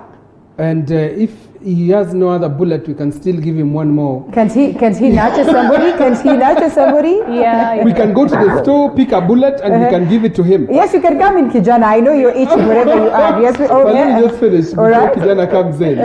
We just finish. The problem with the Kenyan population, they are looking for another Baba in someone else. Now that becomes a mistake. That becomes a mistake. Okay. Edgar is different, Baba is different. But you know, I have to believe in myself to challenge Baba enough for Baba to cede. Now, you remember in around 1990 or somewhere before that, Baba challenged the father. He walked into a meeting of the father and told him, I think you whatever you are doing with Moi, it is not right. Face Moi and confront him. So Baba started his war early when his father was still alive. Yeah. We need someone to face Baba and to oust Baba. Someone like Deputy President William Ruto who's inching into those directions? No. William is not ousting Baba in any way. William is running his own way. Don't you think he's coming up politically, you know, and his strategies and all that are considered to match up those ones of Baba? Yeah, William Ruto is a student of Baba in a way. Yes. And one time they were with Baba somewhere and he pushed the government when there was the post-election violence until Kibaki ceded ground. So these people know each other kwa vilemba. Yes. But I don't want to compare Baba and Ruto. Baba has his own way of running and Ruto has his own way of running. Now, let me weigh in on the issues of the Central Kenya province and Amos Kimunya and Ruto factor. With a lot of caution and with a lot of humility, I want to say that Amos Kimunya, if he was going to rally Central Kenya behind Uhuru Kenyatta, then Kenyatta is wrong and his advisors are wrong. Okay. With a lot of caution, I want to say this, that the deputy president is the man to watch in Central Kenya. I'm saying this with a lot of caution. I'm not sure about it. Now, Kijana can help me. Kijana Steve, do you approve of that now that you're in here? Do you approve of what Edgar is saying?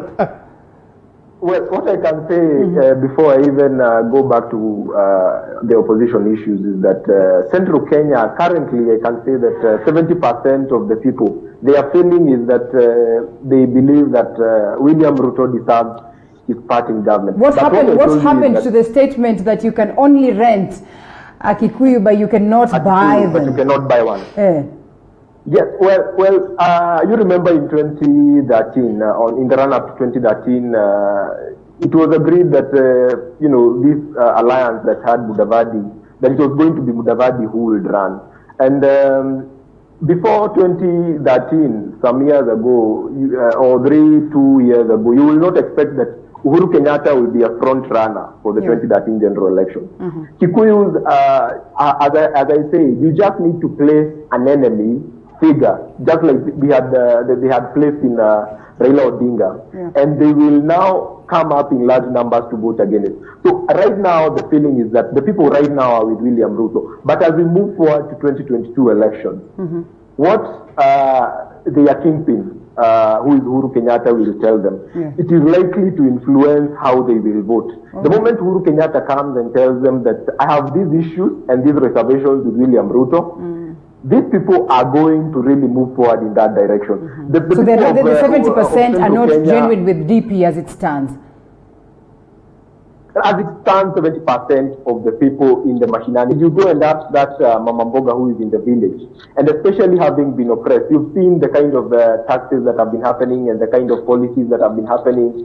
These people believe that Uhuru Kenyatta at the moment has failed them. And that is why Uhuru Kenyatta is really trying his best to redeem himself and redeem his image and control, not just over the Mount Kenya leaders and the Mount Kenya parliamentarians, but also over the Mount Kenya population, because that is what is most important, especially going forward to BBI. But at the moment, as it stands, the most favorable thing towards Ruto is the current failure in service delivery and implementation of the Jubilee Manifesto. But he's part of the government. He's part and parcel of this Jubilee government that we're talking about.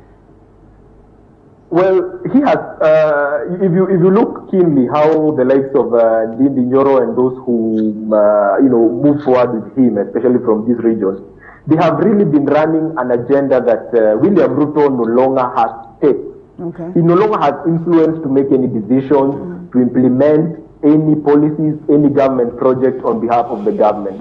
The only time he will have taken responsibility is when he was going all over around, launching projects, some of which are not fully implemented. But the moment he stopped that, the moment he was denied that prerogative or that kind of right. Do you suppose he was denied out of malice, or genuinely there were some discrepancies that were playing out and hence there was need to salvage that? In terms of stopping his going around. Yeah. Yes? I mean, at some point in time, you had the president endorsing him and saying that when you see him around, just know that I have sent him. Then what could have informed the change of tone? And was it informed by malice, or it was a genuine move towards protecting what one would have considered as, the allegations that were purported on aspect of corruption? Well, I have to say that this is not about corruption. If it is about corruption, we have seen that the fight against corruption was actually at some point weaponized to kind of, calm the William Ruto faction down. But we have not seen the sword of the fight against corruption really fight those who are in Kieleweke and those who are really in support of the government. We have seen that those who are maybe pro-Ruto or those who are termed as rebels and those who are actually corrupt, whenever they actually came and said that we have repented our sins of supporting the Deputy President Ruto and we are now fully supporting President Kenyatta and we are fully under him, their sins would automatically be washed, their prosecution would automatically end. So we can say that the stopping William Ruto was not about malice or about corruption. It was an issue of politics. It was an issue of interest. And politics is generally about interest. So I think it reached a point where the Mount Kenya or those who are actually in the government, or rather I want to call it the establishment, realized that this guy, William Ruto, has started going to Mount Kenya, getting the support of Mount Kenya without Uhuru Kenyatta. If you look, Uhuru Kenyatta did not ever go to Rift Valley without the blessings of Ruto. He went to Rift Valley through Ruto. But Ruto reached a point where he does not want to come to Mount Kenya through Uhuru, who is basically the Mount Kenya region kingpin. So I think it was a matter of politics where I think those who are around Uhuru and even Uhuru himself felt that this person is kind of bypassing me, he's kind of disrespecting me as the kingpin of Mount Kenya. So it was not about malice, it was not about Ruto launching immature projects. Or kind of thing. Okay, so let's listen into what Tabitha has to say over the same, Briefly, let's just hear what Tabitha has to say over the same. Because Tabitha, from what Kijana Steve says is that 70% as of now of the Mount Kenya region would be, of course, in favor of Deputy President William Ruto. But he also acknowledges that, when we inch closer to 2022, which is actually the creme de la creme, that's basically what you want to hear about, there are likelihoods that they're going to change the tune. So who is fooling who in this game of politics? When you look at this realignments, political realignments, togetherness that is being witnessed across different key leaders, one would sit down and now start asking this question. Who is fooling who? Is Baba being fooled? Is President Uhuru Kenyatta being fooled? Is the DP being fooled? And what really is playing out? like Kijana Steve has said, that before the president, when he was seeking to be the president of Kenya, before he got the presidency, he had the blessing of Ruto in the Rift Valley. Yeah. And Ruto, as you said, Ruto is going to the central parts of Kenya by himself without the blessings of Uhuru Kenyatta. So necessarily we can say that the whole of Central Province is backing up the Deputy President, William Ruto, in his race for the presidential seat, you see. What we can say is that at the end of the day is who plays the cards right. How do you sell manifestos? You know, the whole concept of secession politics is overrated at times, you know. And this is what we need to look at. You know, when we want to elect our next president, for example, it's not supposed to be that Uhuru Kenyatta or the president of the Republic of Kenya say that after 10 years he's going to give Ruto. He's going to give Ruto the presidential, let's say the presidential seat or give him the baton. On what basis? Is he worth it?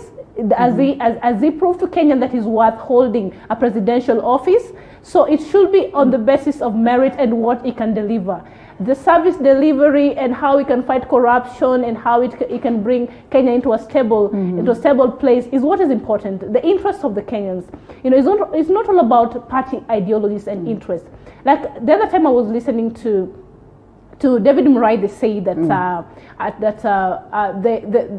the kind of situation between the president and his deputy is more of a personal thing that only them they can understand. And that is the reason why you see even in public, they appear to be very cool. And yet when you come to the ground, things are quite different. We see that the president is really, the deputy president is really hit by the current changes and the political realignment and things like that. So at the end of the day, we need to elect our leaders on the basis of merit, not that you're supposed to take the presidential position after 10 years because you're promised. That is not the way to go. If you're going to continue doing things the same way, every time, year in, year out, during our election period, then we're not going to realize the change we want. Democracy is not going to be upheld, and Kenyans are going to continue complaining and complaining. So you have the responsibility. You have the chance to choose the leader you want. You have the brains to carry along to. Linda, before you come in, this is actually being directed to you. So someone is writing to us and they say, kuna watu wako sikia hii maneno vizuri. President Uhuru Kenyatta alisema 10 yangu na 10 ya DP. Alikuwa anamaanisha 10 yake ya presidency na 10 ya DP as Deputy President William Ruto. Like how labda hata ni 10 nyumba 10 nini nyumba 10 initiative nyumba 10 initiative ya 10 yako huko 10 yangu hapa. So people are taking it that way and they are calling politics a game of darts, you know. Now I want to tell you one thing. William Ruto will not physically go against the president because he is the principal assistant of president's principles. The president cannot oppose himself. So William Ruto can play his politics away from the eyes of the president. You know? That's why William Ruto has never come out publicly to tell off the president. Wait until it is bare knuckles. Then you will see now war that has never been seen in the country. Because right now, William Ruto has to play his game, and he is not going to go against the Constitution, because the Constitution stipulates the role of the deputy president in the country. Now, kumi yake, kumi yangu is a word that was used to woo the Kalenjin nation, and it worked. And people in the Kalenjin nation, they know how to keep promises, and they will remind you daily. Akina Tabitha calls them Jalango. Yes, Jolango. Those people are known for something else. Kikuyus are known to keep their promises. Kalenjins are known to also think about it. So, whether Uhuru has changed or not, I think he should change tactic on how to approach this. He should tell a lie that is believable to the people of the Mount Kenya. Something that is believable, something that they can believe and they can follow. They can follow Uhuru Kenyatta. But I'm sure, maybe later, when now it's bare knuckles, people can now talk about which direction to go. All right, give up on politics. Yes. Steve, I know you could be having other reservations. Please maintain that for the next show that we'll have. But we'll not go before touching on this. And I think this is something that my team might need to confirm. But all the same, again, Gikomba Market, early morning on Thursday at around 3 a.m. engulfed in a fire which affected the cereals part of the Mitumba section. And you ask ourselves, why do we have these perennial cases? We've been discussing it. What could be informing this, Steve? I think there is a lot of interest that happening around that market, and there are a lot of actually big business cartels also that are at play. But I have been following this case because these fires, as you've noted, could have been very perennial. They happen almost every other season, and we have not seen basically any prosecutions even in the past.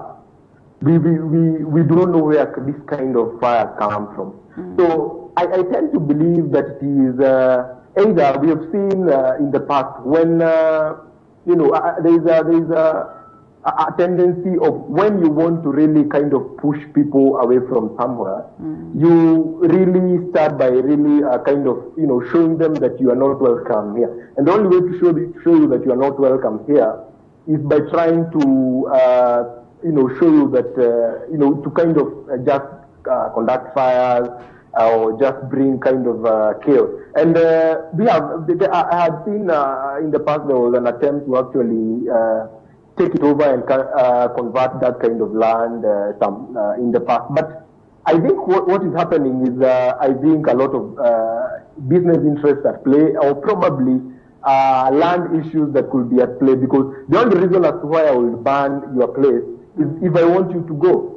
And if you see that something has been banned and the government is not as aggressive in kind of finding the perpetrators and putting them to book, then you could tell that the government probably has an idea of who does it and why they do it. Because the government has a monopoly of information. The government has a very strong intelligence system. So if you see the government seeing that this has been done, of course they'll come out in the public for the optics and say that we are going to investigate. But we don't see that kind of investigations expedited and arrests done. But before I even conclude on that, I would like to just comment on a point that was very important about opposition politics, even as we close on politics. If you look at this issue of, we were talking about the Bobby Wine, where is the new Besigye, where is the new Raila Amolo Odinga? What I want to say is this. As Kijana, I'm actually a party leader of the Empowerment and Liberation Party. It's a young leaders party. Edgar? Yeah. And it's a registered party. We are going to be launching it after the coronavirus, and maybe we are going to invite all young people around the country. It's going to be the young people's party. So what I have seen is Besigye was not able to oust Museveni. Why? If you look at the history of Museveni and Besigye, they actually went to the forest together. Besigye was Museveni's doctor, right? Yes. Well, they were in the forest trying to cause a revolution. If you look at Raila Odinga and Uhuru Kenyatta, they have had a past, although Raila Odinga has had a lot of input towards the democracy of Kenya. They are actually people who have been in Kanu, both of them. They are people who actually share the same ideas. They are in the same dispensation. So the only way we can create a new wave of opposition, and of course it is not just opposition, but a new wave of leadership, is when young people come and, people who have not been in the previous dispensation, people who have not been part of the old guard, come and, like we have seen Bobby Wine. Bobby Wine is taking Uganda by storm. We have seen Malema. Malema is also taking South Africa by storm. And so the only way that Kenya can introduce a new wave of opposition politics is when the young people who are the mostly oppressed. But by storm with so much intolerance, briefly as we wind up, by storm, but with so much intolerance. And, sometimes when they come again and they bring good ideologies, you can argue it well. But when they come with so much intolerance, then it does not do any good to the country. What I would like to see is that there has been a deliberate effort to brand young upcoming leaders as intolerant and violent. But what I would like to say is this: unless, if you have looked at most protests, including in the US that are ongoing, and even those in Uganda, until the police respond, until the police come out as chaotic against peaceful protesters and peaceful processions, peaceful meetings, that is when they turn intolerant and chaotic. When Bobby Wine holds a meeting and maybe hundreds or thousands of young people come out to listen to him, and then they are tear gas, and then they kind of oppose that and they kind of react to that. That's when they are branded intolerant. But what about if the government does not interfere in what they are doing? I don't think young people are really intolerant. If you've seen the Malema kind of way, and his party currently taking over parliament, they are increasing their numbers gradually. I think young people are not intolerant, and I will not advise a situation where we young people believe that we can rise to power by disrespecting those who are in power and by really coming out violently, because we are already out of the violent era. The only thing that I have always insisted since the beginning is that unless we establish an ideological identity of the young people and of the majority oppressed that they can identify with, that we speak their language, a leadership that speaks their language, that is when we are going to have change. But as you've seen, the reason as to why Kenyans have given up, and or generally Africans have given up on current opposition leaders, including even Raila Odinga, the likes of Mudavadi, is because they don't have an ideological identity. It is about them and occupying power. It doesn't have to be about occupying power. It has to be about an ideological identity. What do you believe in? Drive it, and drive it in a manner that is outspoken and in a manner that identifies with the people. That is the only kind of opposition leadership that we are going to create. Thank you so much, Kijana Steve. And we have about 3 minutes to wind up, so that one is left for Edgar and Tabitha in 1.5. Then one would ask, this Kikomba fire, as you know, perennial for that matter, and as one would say, I mean, politics has hugely been labeled as one of the key factors that play out in such a scenario. I mean, what can we do to deal with this, and how genuine is the leadership actually towards addressing this? We've seen Sonko coming out to say that, oh, we're going to set up good markets and, you know, well-structured markets, but I mean, it seems like it's not happening. Linda, the matter of the perennial fires at Gikomba is becoming now issue of gravest concern, and I think they know the perpetrators. You know, the victims know the perpetrators of the fire, because we cannot say that the fires just start themselves off. You know, so there must be somebody who has a special interest in this place. And the better you come out and talk about these matters, or if there is any kind of disagreements, or, you know, we have, you know, in marketplaces, you know, there are always those times when things are not working out because there are disagreements here and there. You can have a dialogue, talk about them, and then the government now, the county government of Nairobi, to be specific, needs to put structures that are permanent, you see, and also that can help in curtailing the fire outbreak. I want to say one thing in a minute about what Kijana Steve said about youth being in politics. First of all, I want to congratulate him for his new party. I hope I'll be part of it. You don't want to form yours? Not just yet. Not just yet. All right. We can begin with his. Okay. Youth in leadership position is a very good idea, and youths are very capable, they are strong, they have the ideologies, and they have the energy that we need to run a country. The only thing we have is not a space, you see. We need to be given a space at the table so that we can have the bargaining power. We can be able to talk about what we think this country can go along with, you see. So if you're involved in the process of leadership and the process of governance, and we're brought to the table to also give our opinions. The problem is we are not given the space. We are not involved in the process of decision making in this country. Like we say, the likes of Honorable Raila Odinga and the politicians who have been there since time immemorial, they've not been nurturing these young leaders, and therefore they view many of the youth as intolerant, which is not the case actually. They're youth who are of sound mind, of capability, and of great ideologies and minds in this country. If they're given opportunity to execute, this country will go and be speared ahead. Of course, one would then argue what has happened with the youths that we have in leadership right now. Have they done justice? Have they done what we would have expected of them? Anyway, subject for another day. As we wind up, Edgar. Yes. Now, Linda. Yes. People seem to be having their own parties. So I promise you by next week I have my... Let's listen into what will be the ideologies and all that, and then we'll see how good it is. And I'll come with mine. Yeah. I now want to weigh in on the Gikomba issue. Yeah. I want to say that fires are natural. Fire is natural sometimes, and it can occur accidentally. And when it occurs, it can get the mitumbas around there. So sometimes we don't have to read malice when we see fire coming up. It's like a storm, it's like something else. But one thing, we need a functional 911. Now, the problem in Nairobi is that 911 is Kanjo and the fire brigade is Kanjo. And the Soko rescue team, as we wind up. Yes. Now, you see, they have to separate 911 with the fire department so that you can call 911, which can either alert the fire department or can either alert the ambulance or can either alert the police. So, it goes like this. You have the planning, you have execution, and you have the audit. You cannot be the planner, the executioner, and the auditor. Now, the Kibaki government did very well it had the planning ministry, finance ministry, and audit in itself. So in the city fires, to contain city fire, let us have 911 different. That will decide what to do with the information that you're calling. Right now, 911 is dead. We have none. All right.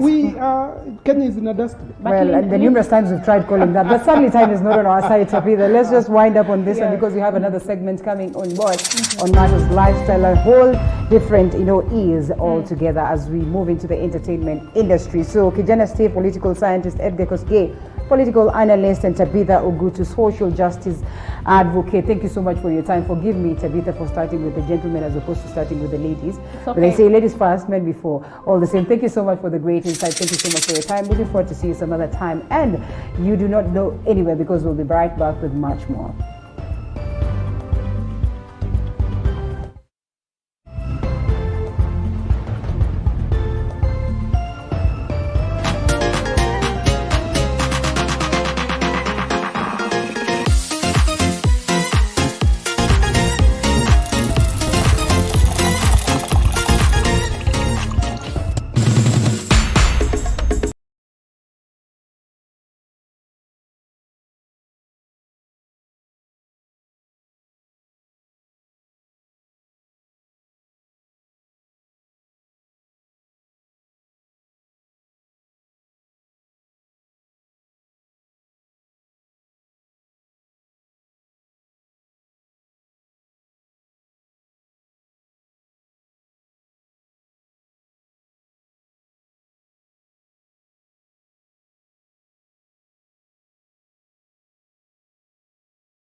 of digital life, and now that online, performances have, been barricaded, have been, of course, but I would want to say bombarded by so much talent. I mean, what is the space left, and how helpful it is towards ensuring that we maintain and we also grow talents out here? So Kayeye, is it Kayeye? Because you see there's Chalo, and then there's Kialo, and then sometimes you're told it's written as Kialo, but is it written as Chalo and it's supposed to be pronounced as Kialo, or there's Kialo and then it's supposed to be pronounced as Chalo? So what is it? Is it Kayeye as it is? It's Kayeye. No, for Chalo, non-Kambas say Chalo. Yes. Kialo. But for us, it's Chalo. so natural. Chalo. So Kialo is written as Kialo, but it's Chalo actually. It's supposed to be Chalo. Yes. So in this case, it is Kayeye. Kayeye. Right, CH. We have KY. Salimia wadau. Asante sana. So my name is Kayeye. Derived from my two names, Isaac Kisoi. So when I started out, I was a very serious rapper. So I used to go by the name KI. All right. So KI, just from my name, Isaac Kisoi, IK, then I reversed the two whatever. So it becomes KI. KI. All right. So then you write it like KAY, KI. It was so artistic. Oh my goodness, the troubles that these artists go through to find a name, to find an identity. It was so artistic. So I used to rap. I used to rap. Even when you look on my YouTube channel, when I started out, there's some nice music there. So we used to go for shows, and then the MC would be like, now next, put it up for yeah. So when you go to the stage, before you begin your show, you have to explain to people then how to pronounce the name. So time went by, then my interest shifted from music to comedy. Okay. I want to do Swahili comedy, but a friend of mine advised me, told me, we are so many in Swahili comedy, and we cannot all fit in Swahili comedy or English comedy. You have your roots, where you come from. The Kamba people, they need content. He told me, well, I look around the Kamba community, I don't see someone standing out who can give vernacular content. So I took it up.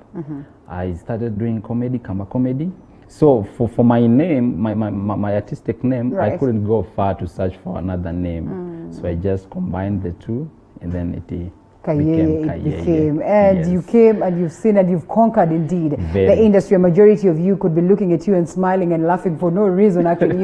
It is Kamba, but you can literally resonate. You can literally laugh about the whole jokes and everything. And we'll be playing some of the clips. I don't know whether unataka tufanyia moja live, yani live and direct. Ama hiyo ni ngumu pia. No, it's not hard. Tunaweza fanya moja kwanza, tunaweza fanya moja kwa screen. Ya screen tutacheza, tunataka kutaste. We're testing the waters. Tuchekeshe kidogo hata kama hatujui Kamba. So like I will play this character. I have two characters. I have Kayeye, the male character. Then I have the female character, Madam Platinum, that classy lady. Then there's Kayeye, the village, the bondos guy who knows nothing. Do you laugh at your jokes the way you're laughing right now? Not really, because... Do they have to make you laugh so you know that they're good for exactly the people? Okay. Exactly. So when you're writing the jokes, you have to chuja lines, add lines, chuja lines, add lines until you feel tickle yourself and laugh. And for me, I don't have to go and do it for you so that I can know it's crazy. All right. I just feel it. Okay. It's crazy. So then when I put it out there, it gets people sharing. So we're waiting for one. For one. Just brief one, yes. Kuna character, the Shags guy. Let me say, I call Musyoki. Now Kayeye, as in Kayeye anafanya kwa Musyoki. Okay. Iwo mbuyo akona wholesale hapo village. Alafu ameoa kasichana kanaitwa Mwelu. Sasa huyo mbuyo ndio ameoa Mwelu ama Kayeye ameoa Mwelu? Kayeye ameoa Mwelu, alafu anafanya kwa Musyoki. So I'm going to call Musyoki, telling him venye Mwelu ananipeleka. Alright. Gonna get. Sawa. Aya. Alo, Mbozi Musyoki we. Wende ya Mbozi. Yani waba nina Mwelu notinelo ela zindu hii matangazo amekua tio ingo na yetwe ba Mwelu ke waba nye kokone azimo Musyoki nenda okuya mindo ikuwa ya thelai imwita covid tazioka uyane nenda Musyoki ondo embunde kutwangale pala wambia driving school aye neweze wa kampuni nezo la izo twangale no jose weka yangithio kukunia mababa na kwegezia meiyo aje mwelo ndambi yeye ndambi die kaje I want you to drive me crazy na yuna ndiye zo twa ngale ne mutwa ilaba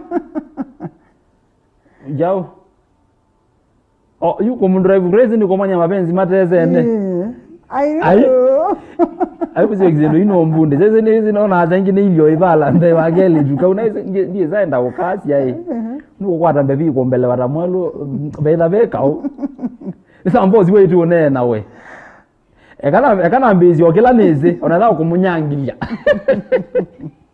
eza wende etu one na ngoka tene ole ajewe And you probably ask me why I'm laughing. It's because I understand actually. And I mean, that is the problem that many men are facing right now. Yes. You're not able to pull that thing and you're not able to pull it well because I mean, at the end of the day, as COVID muko nyumbani and it's, well, you all know. If you do not know, then just find a friend and they're going to translate that to you. So let's pick this one that is recorded and then we'll come back to more on the discussion.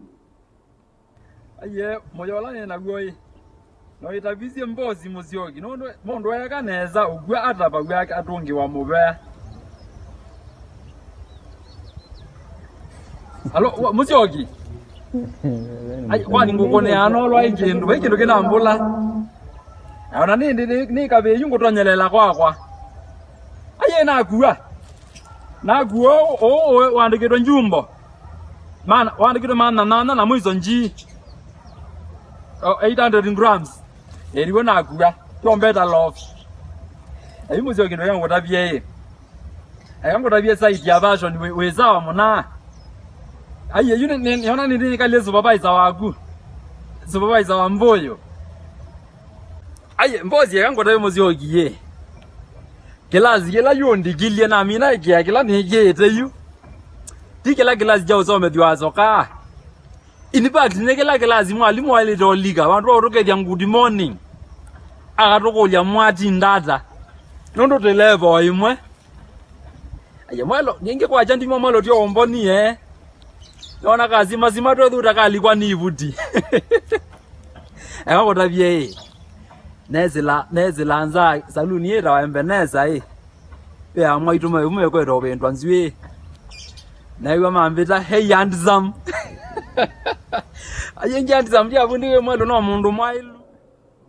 Well, in less than a minute or so, I mean, just explain to the people what that joke is all about. Okay, wacha nieleze na Kiswahili ndio itokee fiti. Sasa nimesema nafanya job kwa Musyoki ule sasa kwa hiyo village. Sasa kuna venye alikuwa na dressing, alafu mimi ndio supervisor huko. So Musyoki akaona msee venye anavaa venye anadunga na choma. So tunafaa kumdungisha ile design akai supervisor. Then si akanisho hizo mengaro nimedunga hapo hiyo trau na shati na belt hapo. So nampigia simu nikimreportia vitu nimeona nikienda mtaani. Kwanza nikamwambia asubuhi nikitoka mwili aliniangalia nikaona nimefunga tumacho hivi kama mtu ameingiwa na vumbi. Shoka uli ule. Alikuwa like. Then nikapita nje ya salon nyingine inaitwa Embeneza. Nikapata hamaitu maibendwa nzwe nikina wakisongwa nywele. Nikipita nikasikia hey handsome. Wewe. Nikashangaa kwani nimebadilika. Juzi yani kiitwa hivyo. So napigia Musyoki nikimwambia sasa ile design iko yule msee nikipita wasa wanavunja shingo na wananiangalia mpaka napotea kabisa. Kitambo iko kuwa hivyo. So namshukuru. Namwambia boss, hii status umeniweka. Ni ile status hata ile class umeniweka, si ile class ya kufundishwa na chokaa. Ni ile kwanza ni ile class mwalimu akiingia aseme good morning.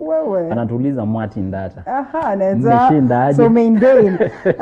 And all right, so let's get into this. You only do this or there are a couple of other things that you do? Kama bizama. No, in terms of maybe just within the industry, because you see that a majority of us, you find, you know, as a creative, you find that you find comedians nowadays are on radio stations, they're on TV. You find that they're the MCs around. You find that they hold, you know, different, they're actors, they're actresses, and all that. So, is there anything else that you do within the creative industry? Sure, I'm an MC. You're an MC. Yeah, I've done over 70 weddings. So I do MC weddings, corporate events. Easy charity like in our mama, in a baby shower, because you see the Madam Platinum character fits in very well. It's a character I mean it's a grow, so ladies love it so much. As in when I put on that madam thing, I just look like you. As in not as beautiful as me. Yes, you can pass for a classy lady. Yeah, but I can pass for a classy lady, and ladies relate with that character so much. Actually, wanaonaganika mimi ni mdemu mwenzao. Una get. So unapata as inaweza fit kwa function yote ya madem. So nafanya UMC, then nafanya hiyo comedy, the two characters.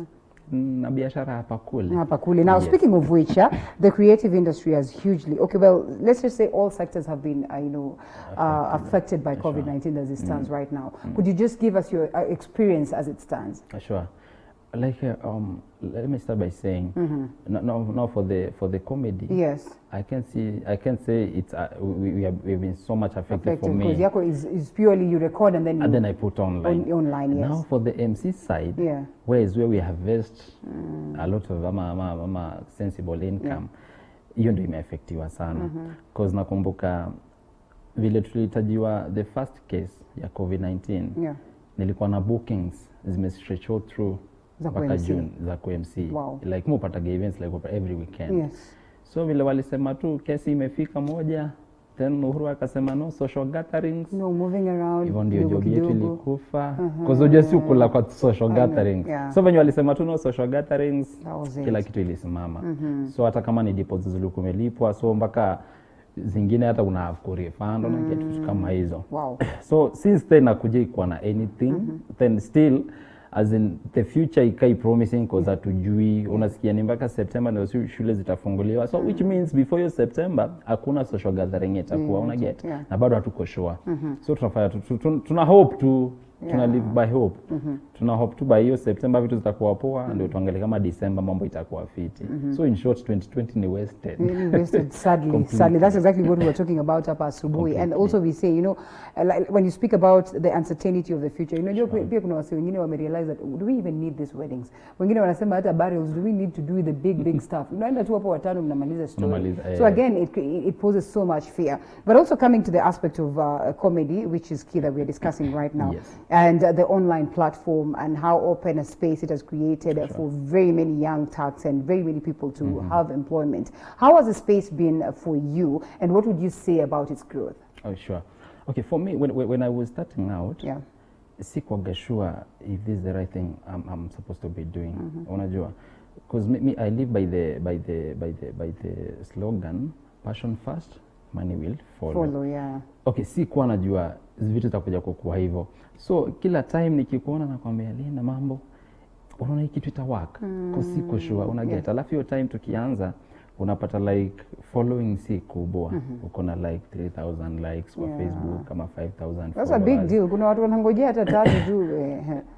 Nasema hivyo cause alafu si kuaga na like mtu na follow pale as in tuna look up tu ananishika mkono anafanya nini. Ni ile una struggle wewe tafuta tu content yako urushie wase waipende. So una get.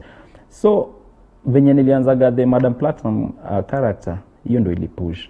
One thing I love about ladies, when they love. They give it their all. Yes, we're loyal. Unajua majamaa sisi kuna venye tuko tu. Kitu naweza ni jazz lakini sina shughuli sana. Nimeona msini mkali inaishia hapo. Ladies ukiona lazima uambie Betty, lazima uambie Magda, uambie hebu check this guy. And then you subscribe ungoje ingine just So ikafika mahali na cheki mademo anasema mimi na camp tu kwa hii page yao msee kuna content analeta crazy. So within like a year following ilipanda from 6,000 to 60.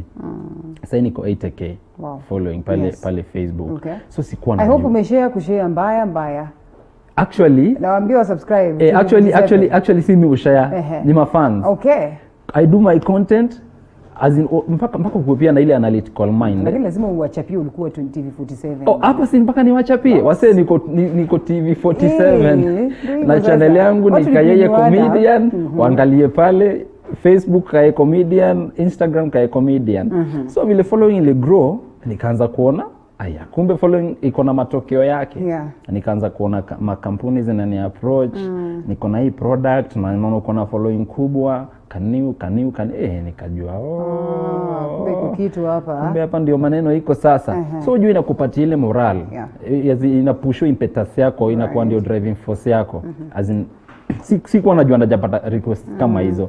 So like right now hiyo mkate mbona nimeshika hapo niko biashara mbaya. Nice. Hiyo ni mkate inaitwa Better Loaf. Nasukuma nao. Mimi ni brand ambassador wao. Better Loaf nika-approachiwa na kampuni nyingine ya Tours and Travel, ndio Chanel Tours and Travel. Devi najua nani watch. Nimekutaja.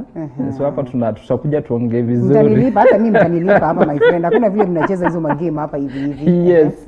So nikapata Chanel, nikakuja nikizitaja ni mingi. And speaking of which, over like 10 companies nikafanyia. Kuna wale tunafanya hiyo brand ambassadorship. Kuna wale tunafanya ile one off. Mpigia tu one off. Then unapata response msaka kwambia mazi ulifanyia kazi poa, nimepata msee fulani kutoka Mombasa, nipata msee fulani kutoka Machakos, nataka so nikaona ni busy. Hebu ongelesha ma youth pale wenye wako na hizi pages na unajua wako na following just for fun. Like we used to have the following for fun. Some of us have the numbers ile mpaka unaambiwa you cannot be friends with Linda because I may exceed limit. Lakini we barely get something out of it. I mean, what is the strategy? What is the point of, about turn? And you look at it and you start looking at the numbers and you transform them into money. Very good. Yes. Kitu naweza sema ya kwanza ni content. Get your content right. Ujue target audience yako ni gani, na kwa hiyo target audience yako ni nani wanaweza chip in, ni brand gani zinaweza chip in zikutumie kama ambassador ama wanaweza market kwa page yako. One, mimi naambia msee, make sure the content unaleta it's palatable. Kama nimetumia hiyo word ya kizungu vizuri. Umeitumia vizuri sana. As in content wase wanaweza consume, inaweza consume na kila mtu. Unajua kuna content zingine tunaweza toa iku limit. Una get? But hiyo content umetoa madhangu hizi watch. Wanasema like society kwanza African setting so sensitive. Unafanya tu content ya ujinga ama iko na some obscene language, wase wanakuput off. Una get? So utapata kuna following kubwa sana lakini haikusaidii. Una get? Lakini ukitoa content clean, content safi, yenye wase wanaweza consume, mse yako 50 years anaweza watch aseme this guy is something. Una get? Mse yako 20 years anaweza watch aseme this guy is something. Mtoto wako 4 years ama 4 years ajalewa sana. Tuseme 6 years anaweza angalia aseme wow this guy is something. Una get? Ana enjoy content yako, anaweza kana wazazi wa watch hapo nakwambia umenail it. Because pia hakuna brand itataka hizo shit na mse obscene. Una get? So the first thing ni ku get content right, then push your content. Push your content. Usichoke. Mimi naambia mse you don't know who is watching. Una get? Usiseme ati usina mse anaweza nishika mkono so hii kitu acha tu idai. But anyway, sometimes unaweza kataa. And I think that informs the discussion this morning. Like honestly, everyone has invaded this digital platform market. Na kila mtu sahii anaamka na unajua literally hata kuna watu wataki job, wanataka tu wajaribu hiyo, wana push.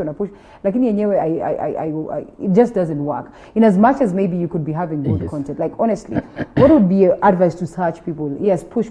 What are the ways of pushing? How best do you ensure that you push this? I mean, because kuna watu wana give up sincerely. One thing tunasemaga, nocha ni put na kikamba venye shosho yangu aliniambia alafu nda translate. Ngoli sionde yani amoswani omwe. All monkeys cannot fit in one line. All right. Una get? So kwanza research. Ujue kama is this the right thing nafaa kufanya ama is this thing for me? For me, yeah. Una get? Yes. Usiingie mahali sababu unaona Kayeye aliingia na akapenya. Usiingie mahali sababu uliona Molamwa aliingia na akapenya. Usiingie mahali sababu uliona Churchill alifanya na akapenya. Una get? Tuko talented differently. Una get? Tuko talented differently. Kama kitu unasikia iko ndani yako usiforce. Una get? Tuko na talents mingi sana. Research. Kuna footballers, kuna handballers, kuna Are you saying kuna watu wako in denial that honestly genuinely yenyewe hata wasi wengine wanaweza unajua pia binadamu ni wabaya sana because instead of ya kukuambia ukweli ya kwamba yenyewe kayeye hauwezi wanakuchocha kukuchocha mbaya my friend. So ukishachochwa namna hiyo at what point how do you look yourself in the mirror ndio unajua yenyewe kuna vile hii haiwezi ama what do you do? Unajua one thing kitu iko ndani yako unajua unaifiligi tu. Something iko ndani yako unaifiligi tu because ni kitu ufusiwi na msee. Ni kama nachukua setting ni kama kitambo tukisoma kuna ule mzee alikuwa na feel shule si vibe yake mna msukuma tu ana feel kitu haiwezi au ashafanya hii basic yenye na wagani kama mandatory tunafanya mpaka kitu form 4 mzee unambushkolea na hii wajai kutana na wale wasi kuna vile yenyewe haiwezi na pia wampata watu wawili wa genuine wamemwambia yenyewe mtu wangu hii haiwezi lakini bado kuna vile wana insist tu unajai kutana na wasi kama hao wako lakini naambiaga msee mimi nikikutana nao kwa hivyo na nimekwambia so si taribu inaji yangu nikishinda bado kukwambilia mimi na sare tu tandika tu mabush kulutatokea ni sawa una get lakini mimi naongelelea ule msee ana feel hii kitu ni yangu hii kitu ni yangu nafaa kuifanya that's person I'm talking about get your content right know your target audience jua nini wataka pale alafu umeshika line fulani ya comedy shika hiyo line yako kama ni music umeshika line fulani ya music shika hiyo line create a niche na definitely wasee wataanza kuchip in cause kitu nzuri wasee hawezi kosa kufollow una get cause me naangalia tu sometimes online nikiona tu content ya msee ni crazy sisikia jugumu ya kushare una get na share wase wengine wa feel vile nimefeel positive. Speaking of Queen Wana, before we come to how saturated the market online is as it is. Speaking of Queen Wana, and just pulling one person unamshika mkono unamuinua. I mean it's been tough and you would even say that sometimes you literally want to get the endorsement of the people who've managed to make it in the industry lakini ukuwa ngumu. Do you suppose that is what is stopping us as the industry to grow to leaps and bounds to the likes of what is happening in Tanzania? We commend them every other time because you see how much they are focused on building each other. Yeah, sure. Okay, naweza sema ni kweli kidogo inakuwa tricky sana cause venye umesema kupata msi hata kushika mkono genuinely ya kupush inakuwa tricky. Una get? But one thing ninasema things zimechange. Of late vitu zimebadilika. Wasee waoni ugumu kushare content ya msee. Si kama kitambo venye kulikuwa. Kitambo ile organic struggle. Na ndio kupata hapa Kenya msee kwa creative industry akimake it is a tough gong. As in msee ame struggle through thick and thin mpaka mtaniona toka anatokea this is me. Anatoa vumbi namna hiyo. Unajua anajua tumefika sasa tufanye kenye nafaa ku happen sasa tuonesheni una get. Na online watu wengi wamefika. Maybe this is very important and like we've said the market in a way is saturated like kila mtu ako huko. Sai we reap the benefits. Don't you have the fear of the future? I mean what next? What if kila mtu sasa ataingia online? The contemporary TV siku hizi hakuna watu wako pale so we are all focused on online. Don't you get scared that sometimes what would adjust space alafu then mambo ikuwe mbaya? Not really.